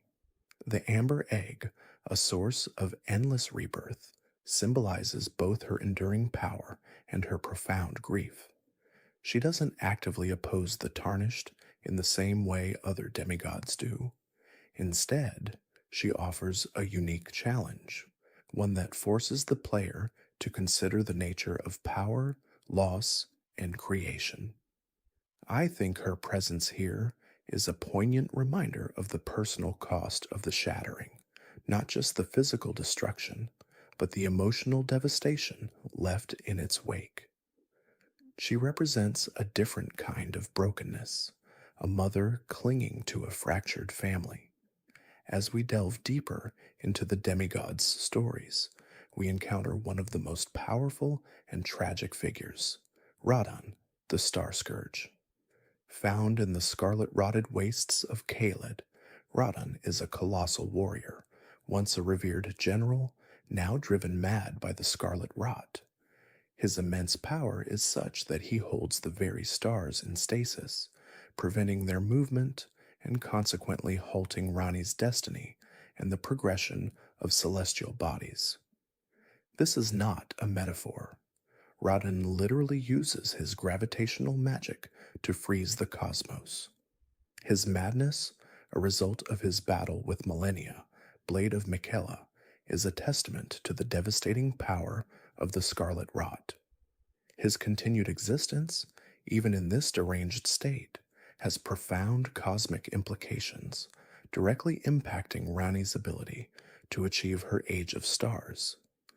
I believe Radon's story is one of the most heartbreaking in the game, a once proud warrior reduced to a shadow of his former self, yet still possessing immense power that inadvertently shapes the fate of the lands between.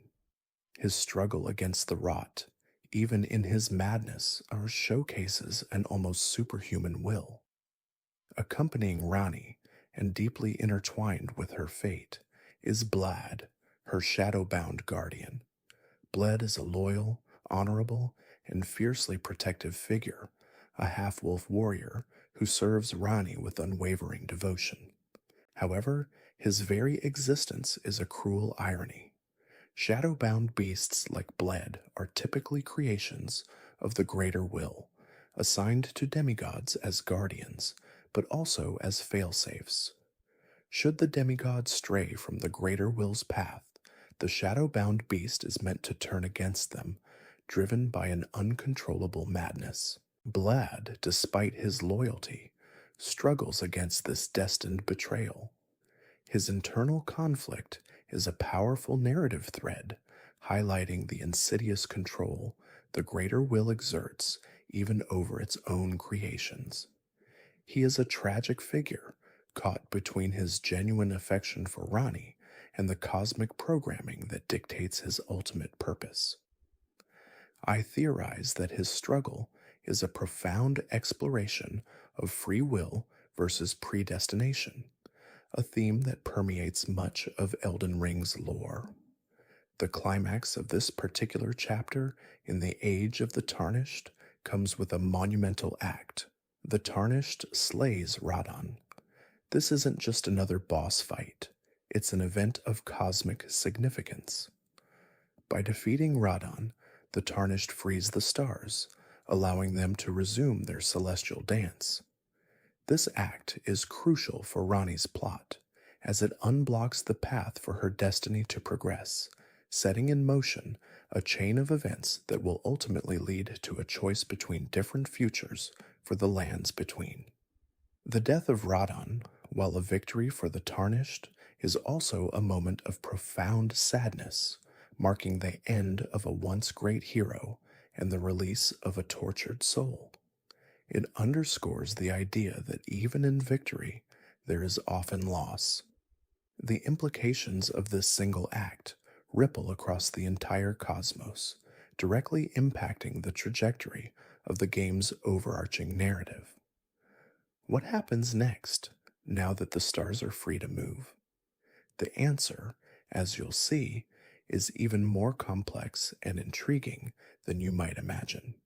So you've arrived in the lands between, a stranger in a strange land, and the world is already in motion around you. You are, after all, a tarnished, one of those exiled from the Erd Tree's grace, now called back for reasons unknown. But as you begin to unravel the mysteries of this broken realm, you stumble upon something truly ancient, something that recontextualizes everything you thought you knew about the Golden Order.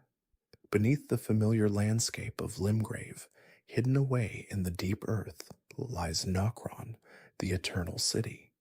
This isn't just another ruin, it's a sprawling subterranean metropolis, a testament to a civilization that predates the Erd Tree's reign, and its discovery is a pivotal moment in your journey, directly impacting the fate of one of the most enigmatic figures you'll encounter, Rani the Witch. The uncovering of Nokron isn't just about finding an old city, it's about what's inside it. Deep within its silent, star-dusted streets, you discover the Fingerslayer blade. This isn't some ordinary weapon.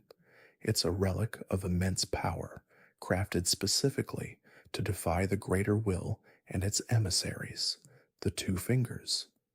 Its very existence is a direct challenge to the established cosmic order, a symbol of rebellion forged in an age long past. I think it's crucial to understand that the Numen, the ancient race who built Nokron, were already experimenting with concepts that would later become central to the conflicts you witness. The presence of the mimic tear in Nokron, an artificial life form capable of perfectly replicating others, hints at a long history of forbidden research, of attempts to transcend natural limitations. It suggests a society deeply interested in the nature of identity and creation, perhaps even predating the very concept of Empyreans as we understand them. This isn't just a side quest, it's a deep dive into the foundational heresies of the lands between. Rani, ever the strategist, is the one who truly capitalizes on this discovery. She needs that Fingerslayer blade, not for conquest, but for liberation.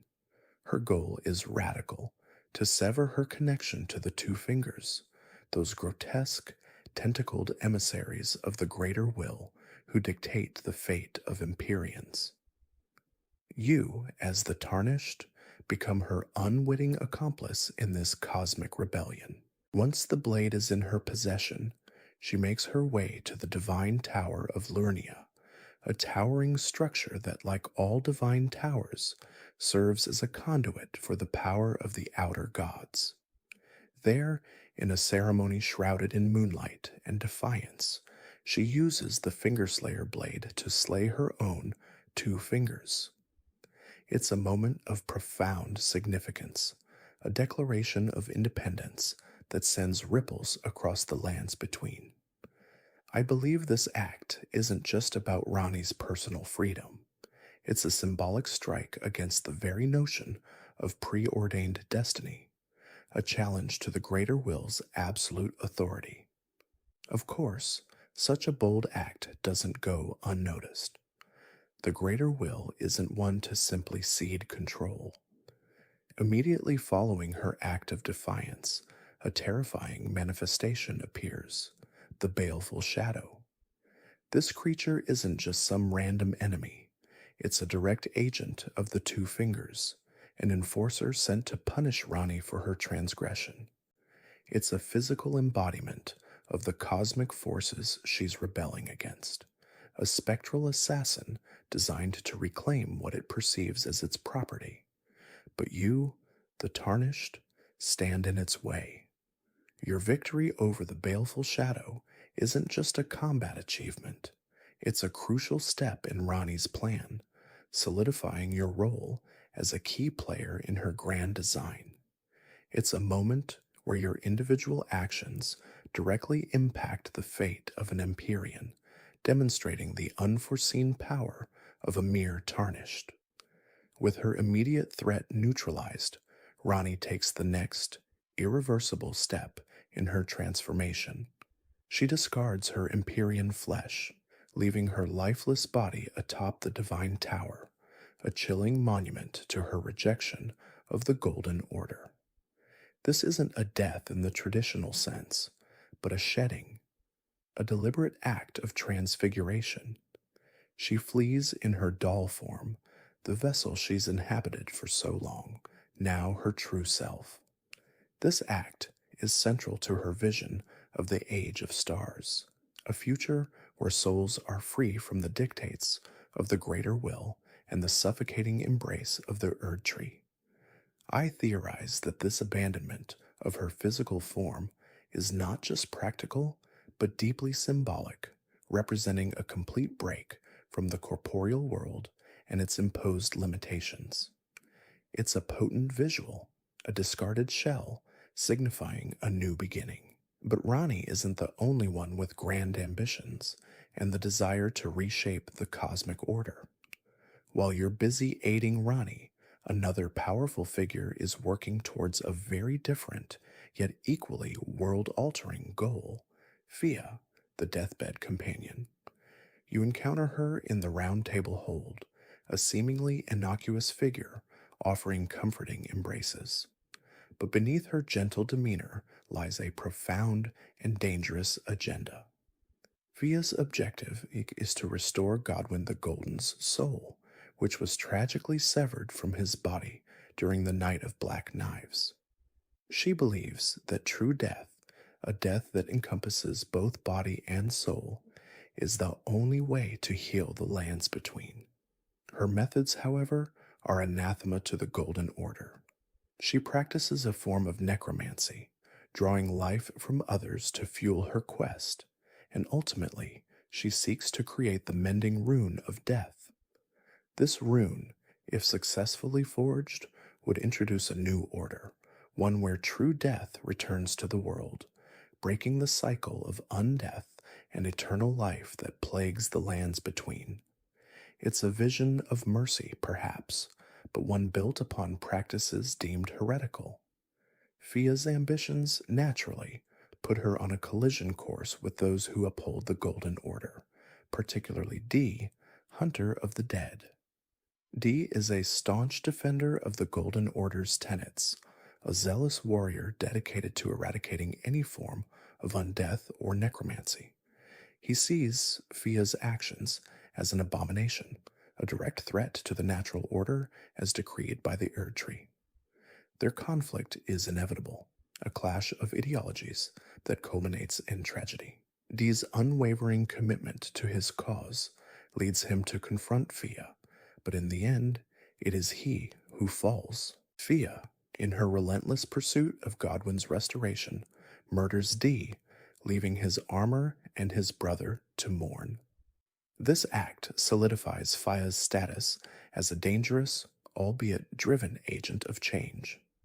Her journey ultimately leads her to the Prince of Death's throne, deep within the roots of the Erd Tree, where she attempts to commune with Godwyn's soulless corpse. Your eventual confrontation with her is not just a boss fight, it's a moral dilemma, forcing you to choose between her vision of true death and the established order. Speaking of twisted ambitions, we can't overlook the abhorrent figure of the Dung Eater. This character is, without a doubt, one of the most disturbing individuals you'll encounter. His goal isn't to restore order or usher in a new age of stars, it's to defile. The Dung Eater seeks to spread the seedbed curse, a horrific affliction that prevents souls from returning to the Erd Tree, instead condemning them to a state of eternal defilement. His ultimate aim is to create his own mending rune, not of death or stars, but of a cursed order, an age where all life is perpetually tainted and miserable. I believe this is a profound commentary on the nature of curses and the depths of depravity possible within the lands between. He represents a nihilistic rejection of all hope, a desire to drag everyone down into his own personal hell. His quest is a stark contrast to the more noble, if still morally ambiguous, goals of figures like Rani and Fia. He embodies pure, unadulterated malice, and his very existence is a blight upon the land. As you navigate these complex political and spiritual landscapes, your path inevitably leads you to yet another powerful and deeply unsettling demigod, Mog, Lord of Blood. You encounter him in his dynasty, a subterranean realm beneath Leyndell, the royal capital, a place steeped in blood magic and forbidden rituals. Mog is a child of Marika and Radagon, but he's an omen, a cursed being, and his ambitions are as grand as they are grotesque. He doesn't seek to mend the Erd Tree or usher in an age of stars. He seeks to establish his own dynasty, a kingdom built on the worships of the formless mother, an outer god associated with blood and primordial chaos. This is not just a regional conflict, it's a cosmic power play, with Mog attempting to usurp the established divine order. Mog's most audacious act, and the linchpin of his plan, involves Miquella. Miquella, as you might recall, is an Empyrean, a twin of Millennia, and a figure of immense power and potential. He was last seen cocooned within the Haligtree, a place of healing and sanctuary. But Mog, in a truly shocking act of abduction, has stolen Miquella from his cocoon. His intention is horrifying: to raise Miquella, still slumbering within his cocoon, as a god of his new blood dynasty. This is a perversion of Miquella's intended purpose, a forced transformation into a vessel for Mog's twisted ambitions. I think it's important to acknowledge the sheer audacity of this act. It's a direct challenge to the Haligtree's sanctity and a violation of Miquella's very being. It underscores the ruthlessness of Mog and the lengths to which he will go to achieve his vision of a blood-soaked reign. That unresolved fate of Miquella, trapped in this state, is one of the most poignant tragedies of the Shattering. And finally, amidst all this chaos, all these competing ambitions, stands Morgott, the Veiled Monarch. He defends Leyndell, the royal capital, with a fierce, almost desperate loyalty. Morgott is also an omen like Mog, but unlike his brother, he has embraced his role as a protector of the Golden Order, despite being reviled by it. He is the last true heir of the Golden lineage to actively defend the capital, a tragic figure fighting for a system that despises him. His dedication is absolute, his strength formidable, and his presence a constant reminder of the internal contradictions and hypocrisies of the Golden Order. His struggle is not just against you, the Tarnished, but against the very decay he desperately tries to hold back. He is a king without a kingdom, a protector of a throne that has no true heir, and his story is one of unwavering, albeit misguided, devotion. As you progress, you'll find that his presence is a constant, almost melancholic anchor in the storm of the Shattering. You've seen the Tarnished rise, you've witnessed their initial struggles, but now, as we push deeper into the post-Shattering era, the true reckoning begins. This is where the legends are forged, where choices resonate across the lands between, and where the very fabric of reality hangs in the balance. The Tarnished, having navigated the treacherous paths of Leyndell, the royal capital, finally confront Morgott, the Omen King. You might have known him as the Veiled Monarch, a figure shrouded in mystery and duty, but his defeat reveals a tragic truth.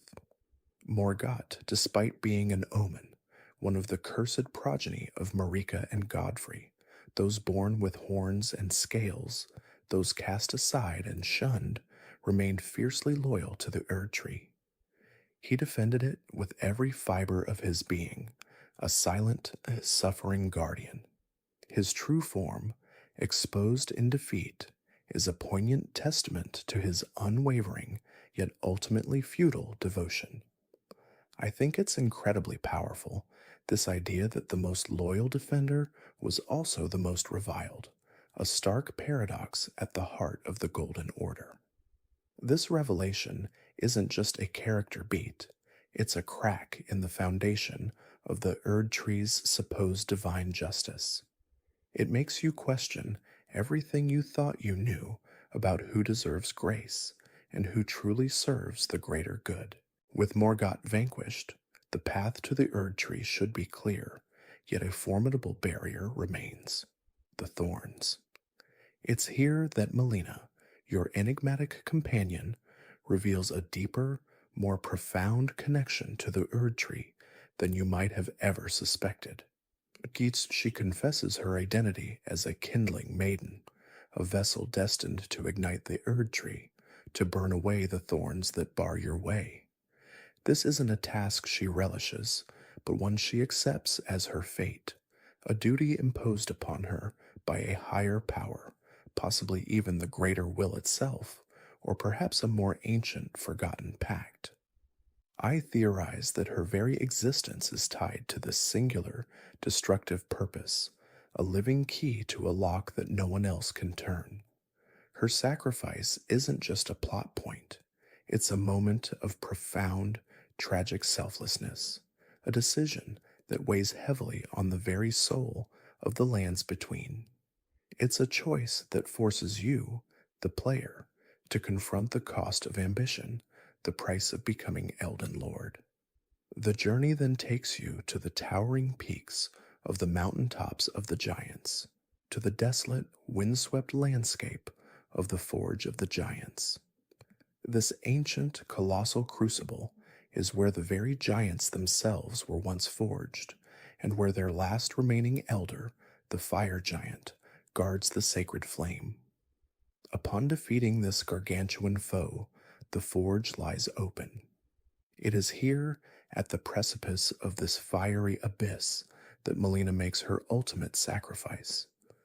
With a solemn resolve, she offers herself to the flames, igniting the Erd Tree in a cataclysmic blaze. This act is not merely a means to an end, it is the fulfillment of an ancient prophecy, a necessary destruction to allow for new creation. The burning of the Erd Tree is a pivotal moment, a symbolic cleansing that paves the way for a new age, whatever that may be. I believe this sacrifice underscores the cyclical nature of power and destruction in the lands between, a constant ebb and flow of creation and annihilation. It's a moment of immense power, both visually and narratively. But what if there was another way? What if the path to becoming Elden Lord wasn't the only destiny available to the Tarnished? Beneath the very foundations of Leyndell, the royal capital, a terrifying alternative lay dormant, waiting to be discovered: the flame of frenzy. This chaotic, all-consuming fire, a primordial force of absolute destruction, offers an escape from the dictates of the greater will and the cyclical nature of the Erd Tree. It promises to melt all into one, to erase all distinctions, all suffering, all life, in a glorious, unifying inferno. I think it's a tempting offer, especially for those who have witnessed the endless suffering and stagnation of the current order. It's a radical solution to a deeply entrenched problem, and its appeal is undeniable, even if its consequences are horrific. Speaking of which, the flame of frenzy isn't without its prophets. Shabriri, the disembodied spirit of a man who embraced the frenzied flame, initially serves as its mouthpiece, urging the Tarnished to embrace madness. However, his role is eventually taken by Hyetta, a blind maiden who, through a series of increasingly disturbing encounters, is guided by the frenzied flame to become its new prophets. She, too, implores the Tarnished to embrace the chaos, to become the lord of frenzied flame, and to usher in an age of primordial unity. Her transformation from an innocent, if somewhat naive figure to a fervent advocate for cosmic annihilation is chilling. I believe this shift in prophets highlights the insidious nature of the frenzied flame, its ability to corrupt and reshape even the purest intentions. It's a compelling argument for the allure of radical change, even at the cost of everything. With the Erd tree now ablaze, the true path to destined death is revealed. The tarnished must journey to Farum Azula, a crumbling ancient city suspended in a swirling vortex of time and decay. This is the domain of Malekith, the Black Blade, the former shadow of Queen Marika, and the keeper of destined death itself. Malekith, burdened by the weight of his past failures, specifically his inability to prevent the theft of a fragment of destined death, which was used to slay Godwyn the Golden, now fiercely guards the rune of death, ensuring that no one can wield its power again. He is a formidable opponent, a beast of immense power and sorrow, whose very existence is a testament to the consequences of ancient betrayals. I feel like his character embodies the tragic burden of duty, a sentinel condemned to an eternal vigil. The confrontation with Malekith is a pivotal moment.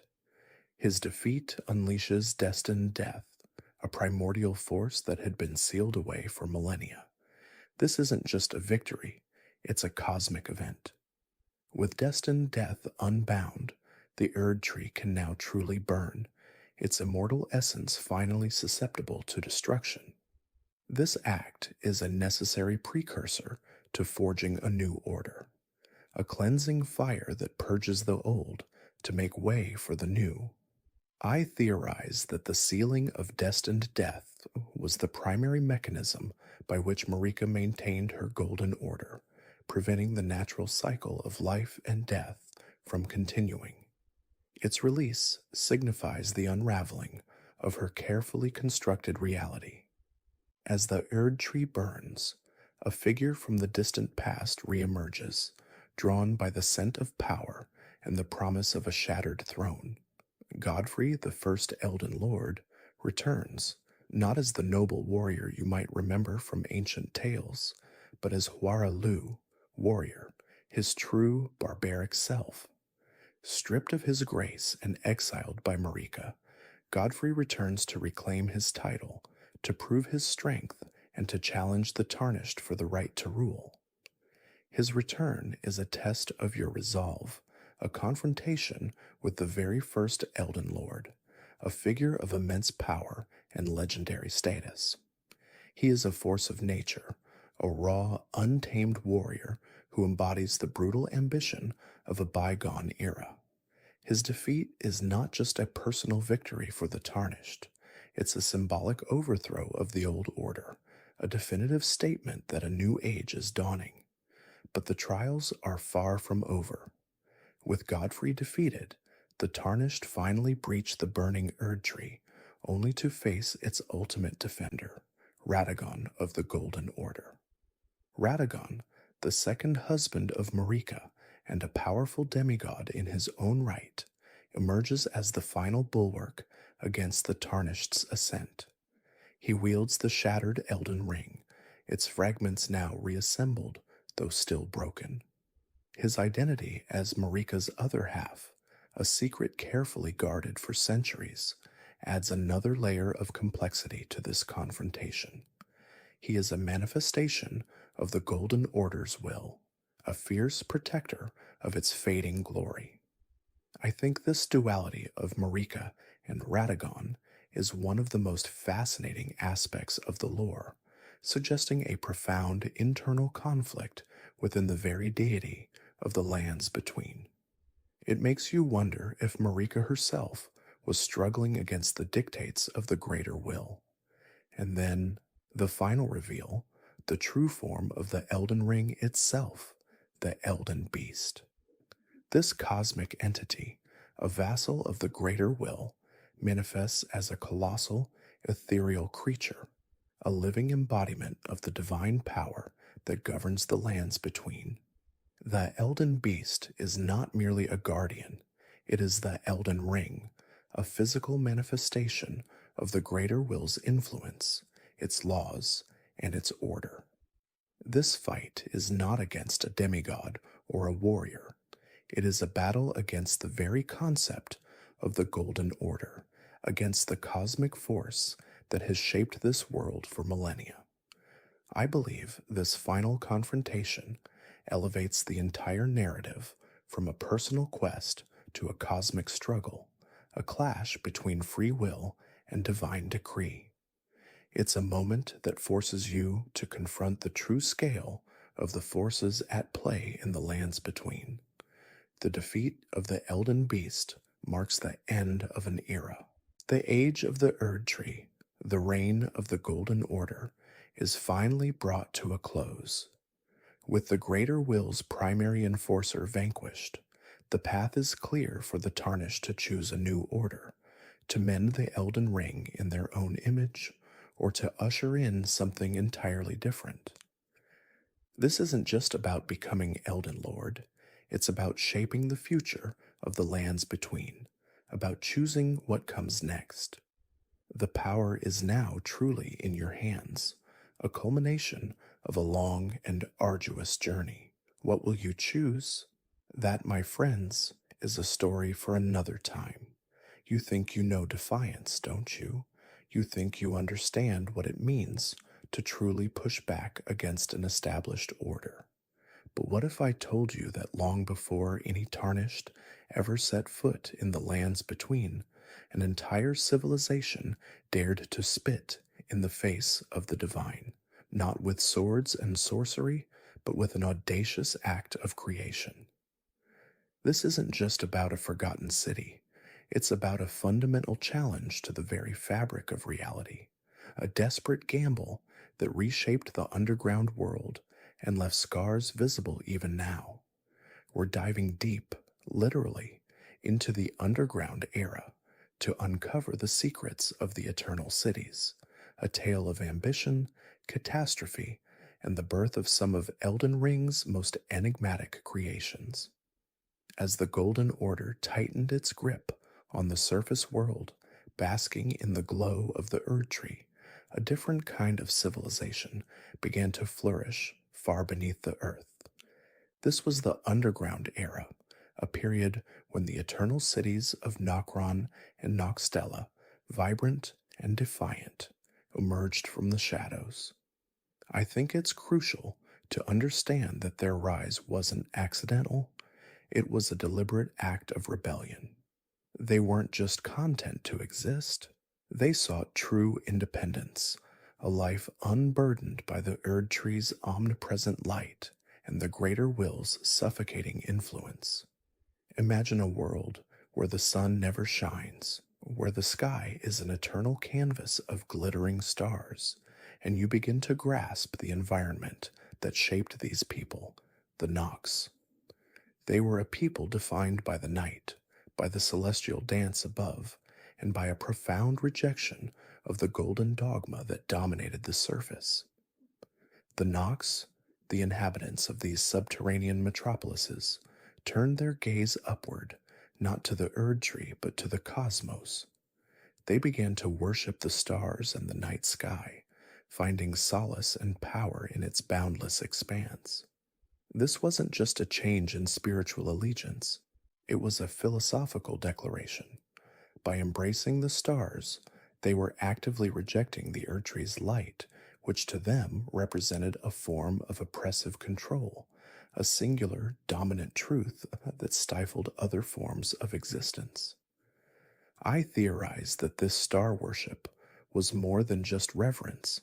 It was an attempt to tap into an alternative source of power, a cosmic energy that could rival or even surpass that of the greater will and its Erd Tree. Think about it. If the greater will draws its power from the Elden Ring and the Erd Tree, then surely there must be other, equally potent, cosmic entities or forces at play in the vastness of space. The Nox, with their advanced understanding of astronomy and their profound connection to the night, were uniquely positioned to explore this possibility. They saw the stars not just as distant lights, but as sources of knowledge, magic, and perhaps even life itself.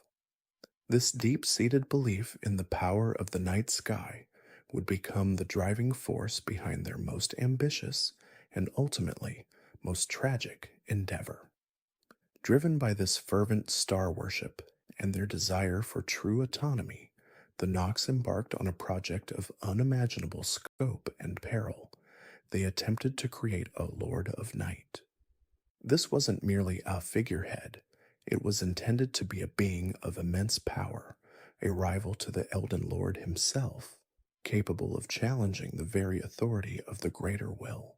The lore suggests that this creation involved forbidden rituals, practices that delved into the darkest corners of cosmic magic, perhaps even drawing upon the power of outer gods or primordial forces that predate the Erd Tree's reign. We see echoes of this ambition in items like the Nox flowing sword, which speaks of their secret arts and their silver liquid creations. I believe this silver liquid was more than just a material. It was a medium, a conduit for life and power, a substance they hoped to imbue with a soul, a will, a destiny. This was their ultimate act of defiance, a direct challenge to the greater will's monopoly on divine creation. They weren't just seeking independence, they were attempting to forge their own god, a deity born of their own will and aligned with their cosmic beliefs. What could be more audacious than that? It's possible that they aimed to create a being that could manipulate the very fabric of reality, a lord whose dominion extended beyond the physical into the astral and the spiritual.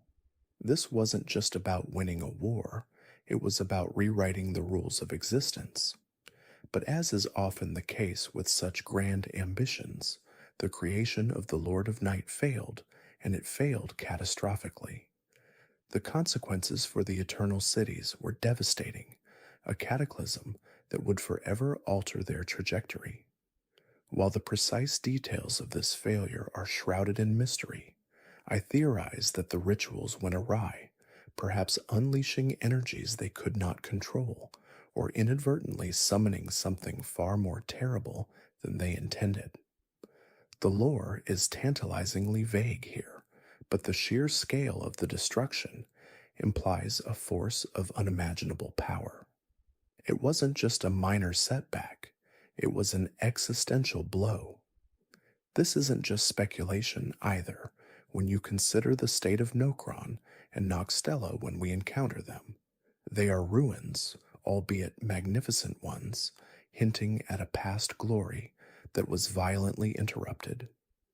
What kind of failed experiment could cause such widespread devastation?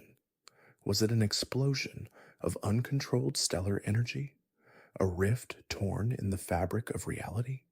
Or perhaps something even worse, something that attracted the attention of a malevolent cosmic entity? This failure wasn't just a scientific or magical misstep, it was a spiritual collapse, a profound blow to the Nox's collective psyche and their belief in their own power. Speaking of malevolent cosmic entities, the catastrophic failure of the Lord of Night project seems to have drawn unwanted attention. It was in the wake of this disaster that Astal, natural born of the void, descended upon the eternal cities, raining down destruction from the heavens. Astal, a truly terrifying creature, is described as a malformed star, a being of cosmic horror that embodies the destructive power of the void. Its arrival wasn't random. It felt like a direct consequence, a cosmic punishment for the Nox's hubris. I believe Astel's descent wasn't just an attack, it was an eradication, a cleansing force sent to snuff out their ambition. The sheer scale of Astel's power, capable of tearing through stone and flesh with equal ease, suggests a force far beyond anything the Nox could have anticipated or defended against. Imagine the terror, the ground shaking, the sky tearing open, and a creature of pure void descending upon your city, obliterating everything in its path. This wasn't just a battle, it was an annihilation. The ruins of Nokron and Noxtella bear witness to this devastation, with massive craters and twisted structures serving as grim reminders of Astel's wrath. It's possible that Astel was either drawn to the raw, uncontrolled energy unleashed by the failed ritual, or perhaps it was a direct agent of another outer god, an entity that saw the Nox's attempt to create a Lord of Night as an affront to its own cosmic order. The arrival of Astel effectively sealed the fate of the surface-level Eternal Cities, forcing the Nox to make a desperate choice for survival. Faced with such overwhelming destruction, the Nox were forced to retreat deeper underground, abandoning their magnificent surface cities to the ravages of Astel and the encroaching darkness. This wasn't a strategic withdrawal, it was a desperate flight, a scramble for survival in the face of an insurmountable threat. They left behind their grand architecture, their celestial observatories, and much of their accumulated knowledge, taking with them only what was absolutely essential. This retreat marked a significant turning point for the Nox, transforming them from a proud, independent civilization into a scattered, secretive people. I feel like this forced exodus profoundly shaped their culture, instilling in them a deep-seated paranoia and a reliance on subterfuge and hidden knowledge. They became masters of concealment, adapting to a life lived in the darkest, most inaccessible reaches of the earth.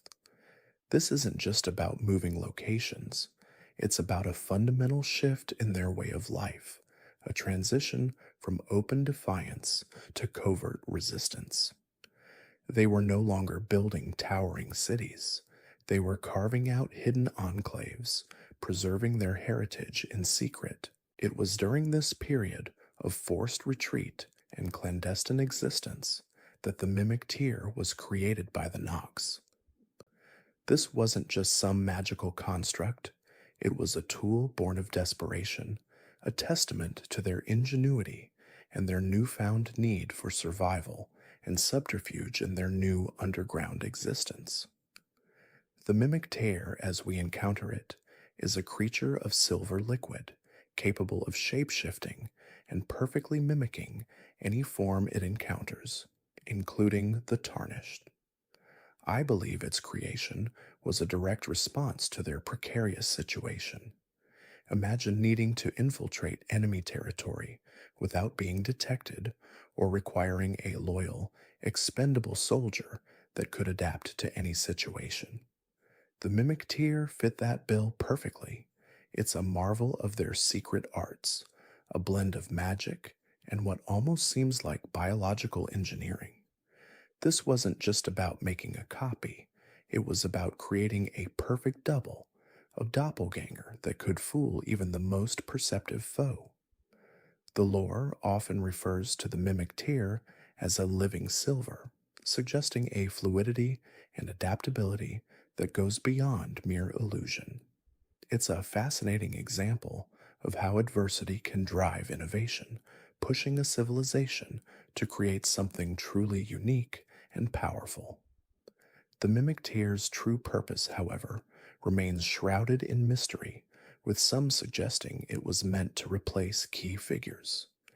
This is where the speculation really gets interesting, and I think it's important to acknowledge that this is all just speculation, based on tantalizing clues.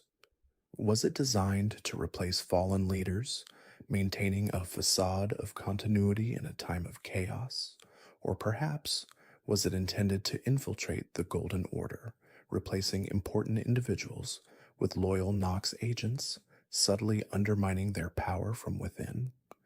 The idea of a Mimic Tear replacing an Elden Lord or a powerful demigod is a truly terrifying thought, a silent coup executed with chilling precision. Consider the implications. If a Mimic Tear could perfectly replicate a person down to their memories and personality, then the line between original and copy becomes incredibly blurred. This isn't just about espionage, it's about identity, about the very nature of self. The Nox, having lost so much, might have seen this as a way to reclaim their agency, to fight back against a seemingly insurmountable foe, not with brute force, but with cunning and deception. It's a testament to their intelligence and their willingness to explore unconventional solutions, even if those solutions border on the ethically ambiguous. The Mimic Tear isn't just a weapon, it's a statement about their resilience and their continued defiance. But what really is X, you ask? Speaking of defiance, the Nox, even in their weakened state, continued to harbor a deep seated resentment towards the greater will and its agents, the Two Fingers. This animosity manifested in the creation of another powerful, albeit ultimately unfulfilled weapon, the Fingerslayer blade. This wasn't just any blade, it was forged with a specific, singular purpose to harm the greater will's emissaries, the very entities that communicated its will to the lands between. I theorize that the Nox, having suffered so much at the hands of cosmic forces, sought to strike back at the source, to sever the connection between the greater will and its earthly representatives. The blade itself is described as sacred, imbued with a power specifically designed to counteract divine influence. This isn't about killing a god, it's about disrupting its communication, its control. Imagine a weapon capable of silencing the divine, of cutting off the greater will's voice in the lands between. That's the ambition behind the Fingerslayer blade. It represents their continued struggle against the cosmic powers that had brought them so much suffering. The Fingerslayer blade's true potential, however, was never fully realized, as the Nox were unable to wield it effectively. This is a crucial detail, and I think it speaks volumes about their limitations, even with all their ingenuity. Despite forging such a potent weapon, they lacked the means, or perhaps the understanding, to employ it to its fullest extent. Was it a matter of power? Did they lack the strength or the divine grace to properly channel its energies? Or was it a matter of knowledge, perhaps a missing piece of the puzzle regarding the greater will's vulnerabilities? This isn't just a failure of execution, it's a tragic irony. They created the perfect tool for their revenge, only to find themselves incapable of using it. This limitation could stem from their own nature as a people connected to the stars, rather than the Erd tree, perhaps meaning the blade required a specific kind of divine connection they simply didn't possess. It's possible that the blade required a tarnished, or someone with a direct link to the Erd tree, to truly unleash its power, a cruel twist of fate for a people who so vehemently rejected the Golden Order.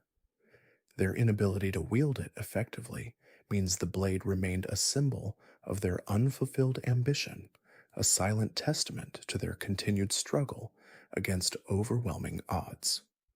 As we move into the next chapter of their story, the Nox, having endured catastrophe and forced displacement, established secret enclaves and hidden sanctuaries. This was their new normal, a life lived in the shadows, preserving their knowledge and culture in defiance of the forces that sought to erase them. These hidden locations, like the depths of Noxtella, become repositories of their history, their magic, and their continued hope.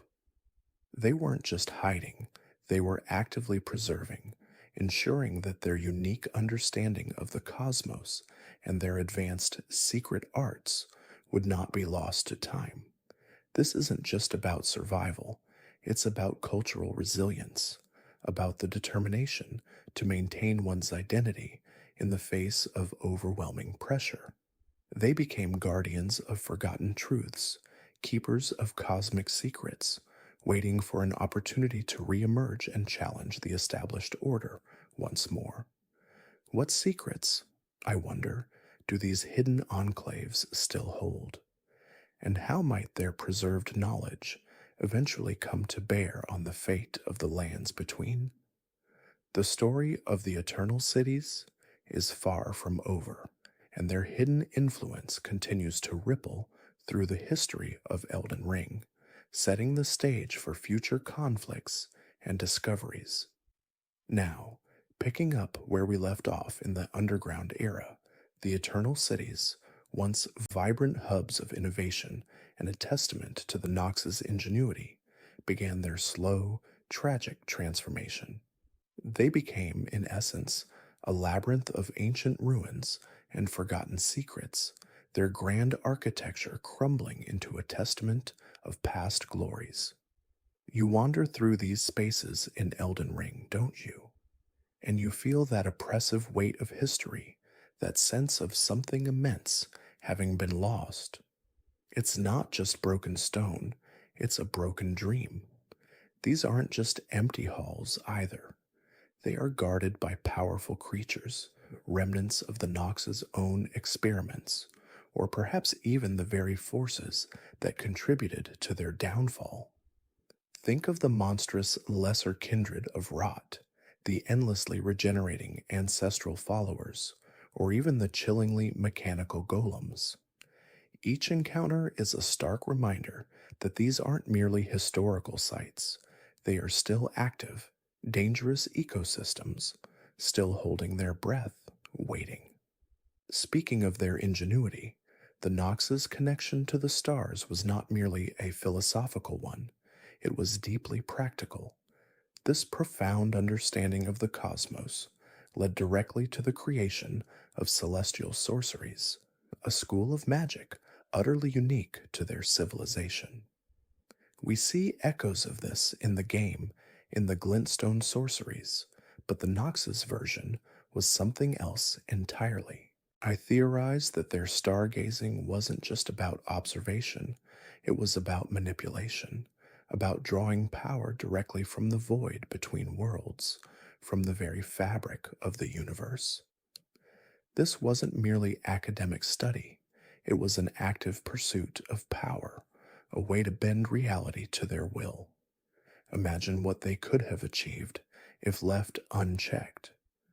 This mastery wasn't just for defense. I believe it was a cornerstone of their societal structure, a source of both their strength and ultimately their hubris.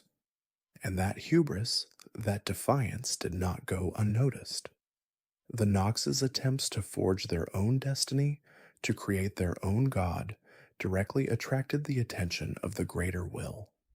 This cosmic entity, the overarching divine power in the lands between, does not tolerate rivals, especially not those who seek to circumvent its influence or create life outside its ordained order. The result was further retribution, a crushing blow from above that cemented their subterranean exile. It wasn't enough to simply banish them. The greater will sought to utterly dismantle their aspirations. This is where we see the true, terrifying power of a cosmic entity that views free will as an affront. It makes you wonder, doesn't it? What kind of world would exist if the greater will wasn't so absolute in its dominion? The Eternal City's downfall, therefore, wasn't a slow decay. It was marked by the catastrophic collapse of their grand structures and the irreversible loss of their power. This wasn't just a physical crumbling, it was a spiritual and political fragmentation. Imagine the sheer terror as their magnificent cities, carved from stone and light, began to buckle and shatter, not from natural disaster, but from divine wrath. The very foundations of their society, built on their mastery of the stars and their defiance, were ripped apart. The power they had so meticulously cultivated, their celestial sorceries, became less effective, their connection to the stars perhaps severed or diminished. This wasn't just a defeat, It was an annihilation of their identity, a cosmic spanking that left them reeling. In the aftermath, the Nox's civilization fragmented into isolated groups, each clinging to different aspects of their heritage. This wasn't a unified retreat, it was a desperate scramble for survival. Some groups might have focused on preserving their advanced smithing techniques, others on maintaining their knowledge of the stars, and still others on the grim art of creating artificial life. This fragmentation is why we see such disparate elements of Nox culture scattered throughout the underground. It's not a coherent whole, it's a mosaic of broken pieces, each telling only part of the story. This period of scattering is crucial because it explains why so much of their knowledge became esoteric and guarded, passed down in whispers rather than openly celebrated. One of the most fascinating examples of their resilience, and indeed their cunning, is the mimic tear. This creature, capable of perfectly replicating any form, became a symbol of the Nox's unwavering determination to survive, used to infiltrate and deceive their enemies. I believe the mimic tear wasn't just a weapon, it was a psychological tool, a way to sow confusion and paranoia. Imagine fighting an enemy only for it to perfectly mimic your strongest warrior, your leader, your most trusted ally. This isn't just about combat, it's about identity, about trust, about the very fabric of social order. The creation of the mimic tier speaks volumes about the Nox's desperation, but also about their incredible ingenuity in adapting to seemingly insurmountable odds. It suggests a society that, even in ruin, refused to simply lie down and die. It's a testament to their enduring spirit, a middle finger to the greater will, if you will. Yet, even with their ingenuity, the eternal cities remained haunted by the Astel creatures, remnants of the void, posing a constant existential threat. These aren't just monsters, they are cosmic horrors, beings born from the emptiness between stars, perhaps even drawn to the Nox's own celestial magic. Their presence is a cruel irony, a constant reminder of the very power the Nox sought to master, turning against them. The Astals aren't just threats, they are symbols of the unpredictable, uncontrollable nature of the cosmos, a force that even the advanced Nox couldn't fully comprehend or contain. Their lingering presence underscores the idea that some wounds, some threats, simply cannot be purged, no matter how much power you wield. It's a perpetual state of siege, a constant gnawing at the edges of their existence.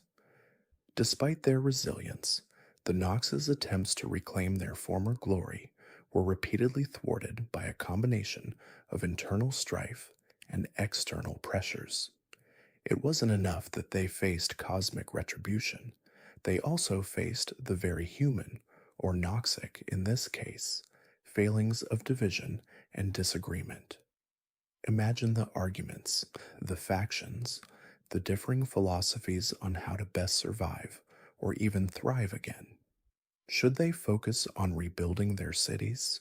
Should they pour all their resources into creating another god? Should they seek alliances? These internal conflicts, coupled with the constant threat from the Astals and the lingering shadow of the greater will, meant that any significant resurgence was impossible.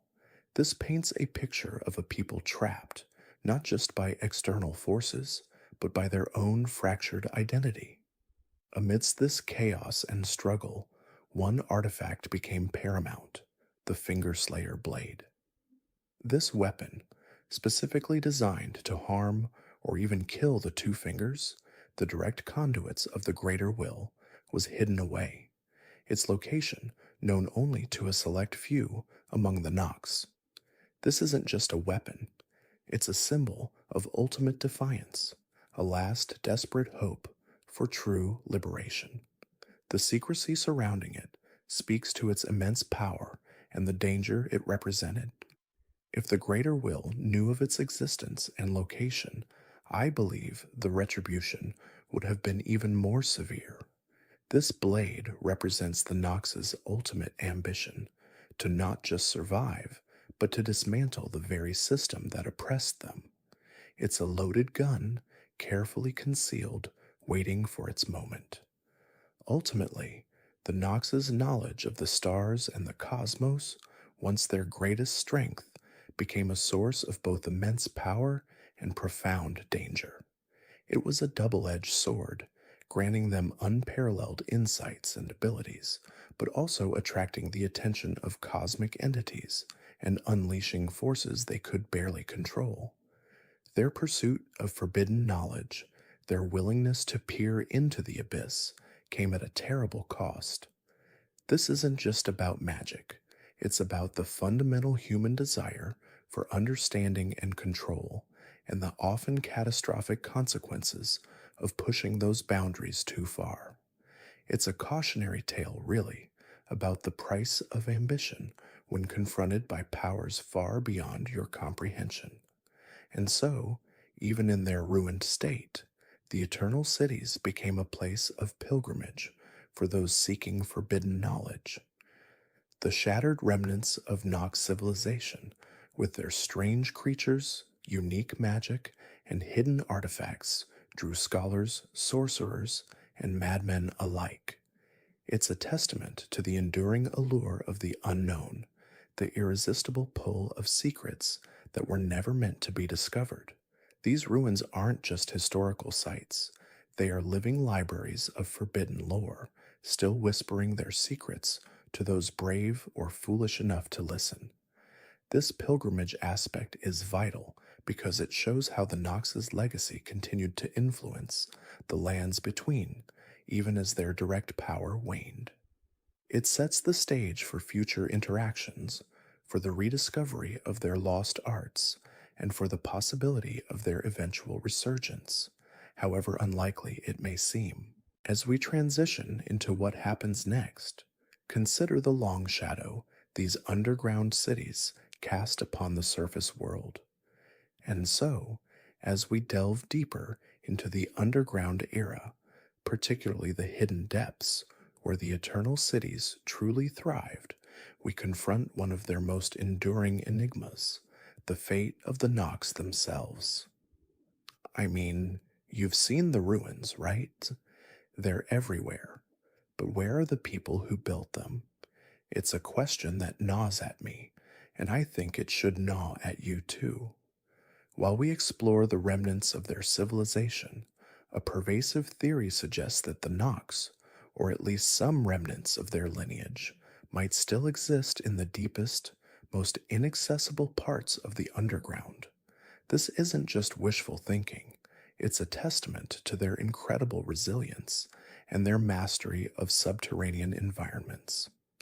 I theorize that their expertise in manipulating gravity and space, evidenced by their architectural marvels, could have allowed them to carve out hidden enclaves far beyond our current reach.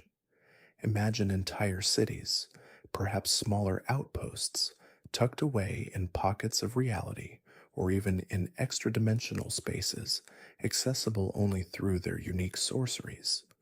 It's possible that the ruins we see are merely the surface layer of a much more extensive, still living civilization.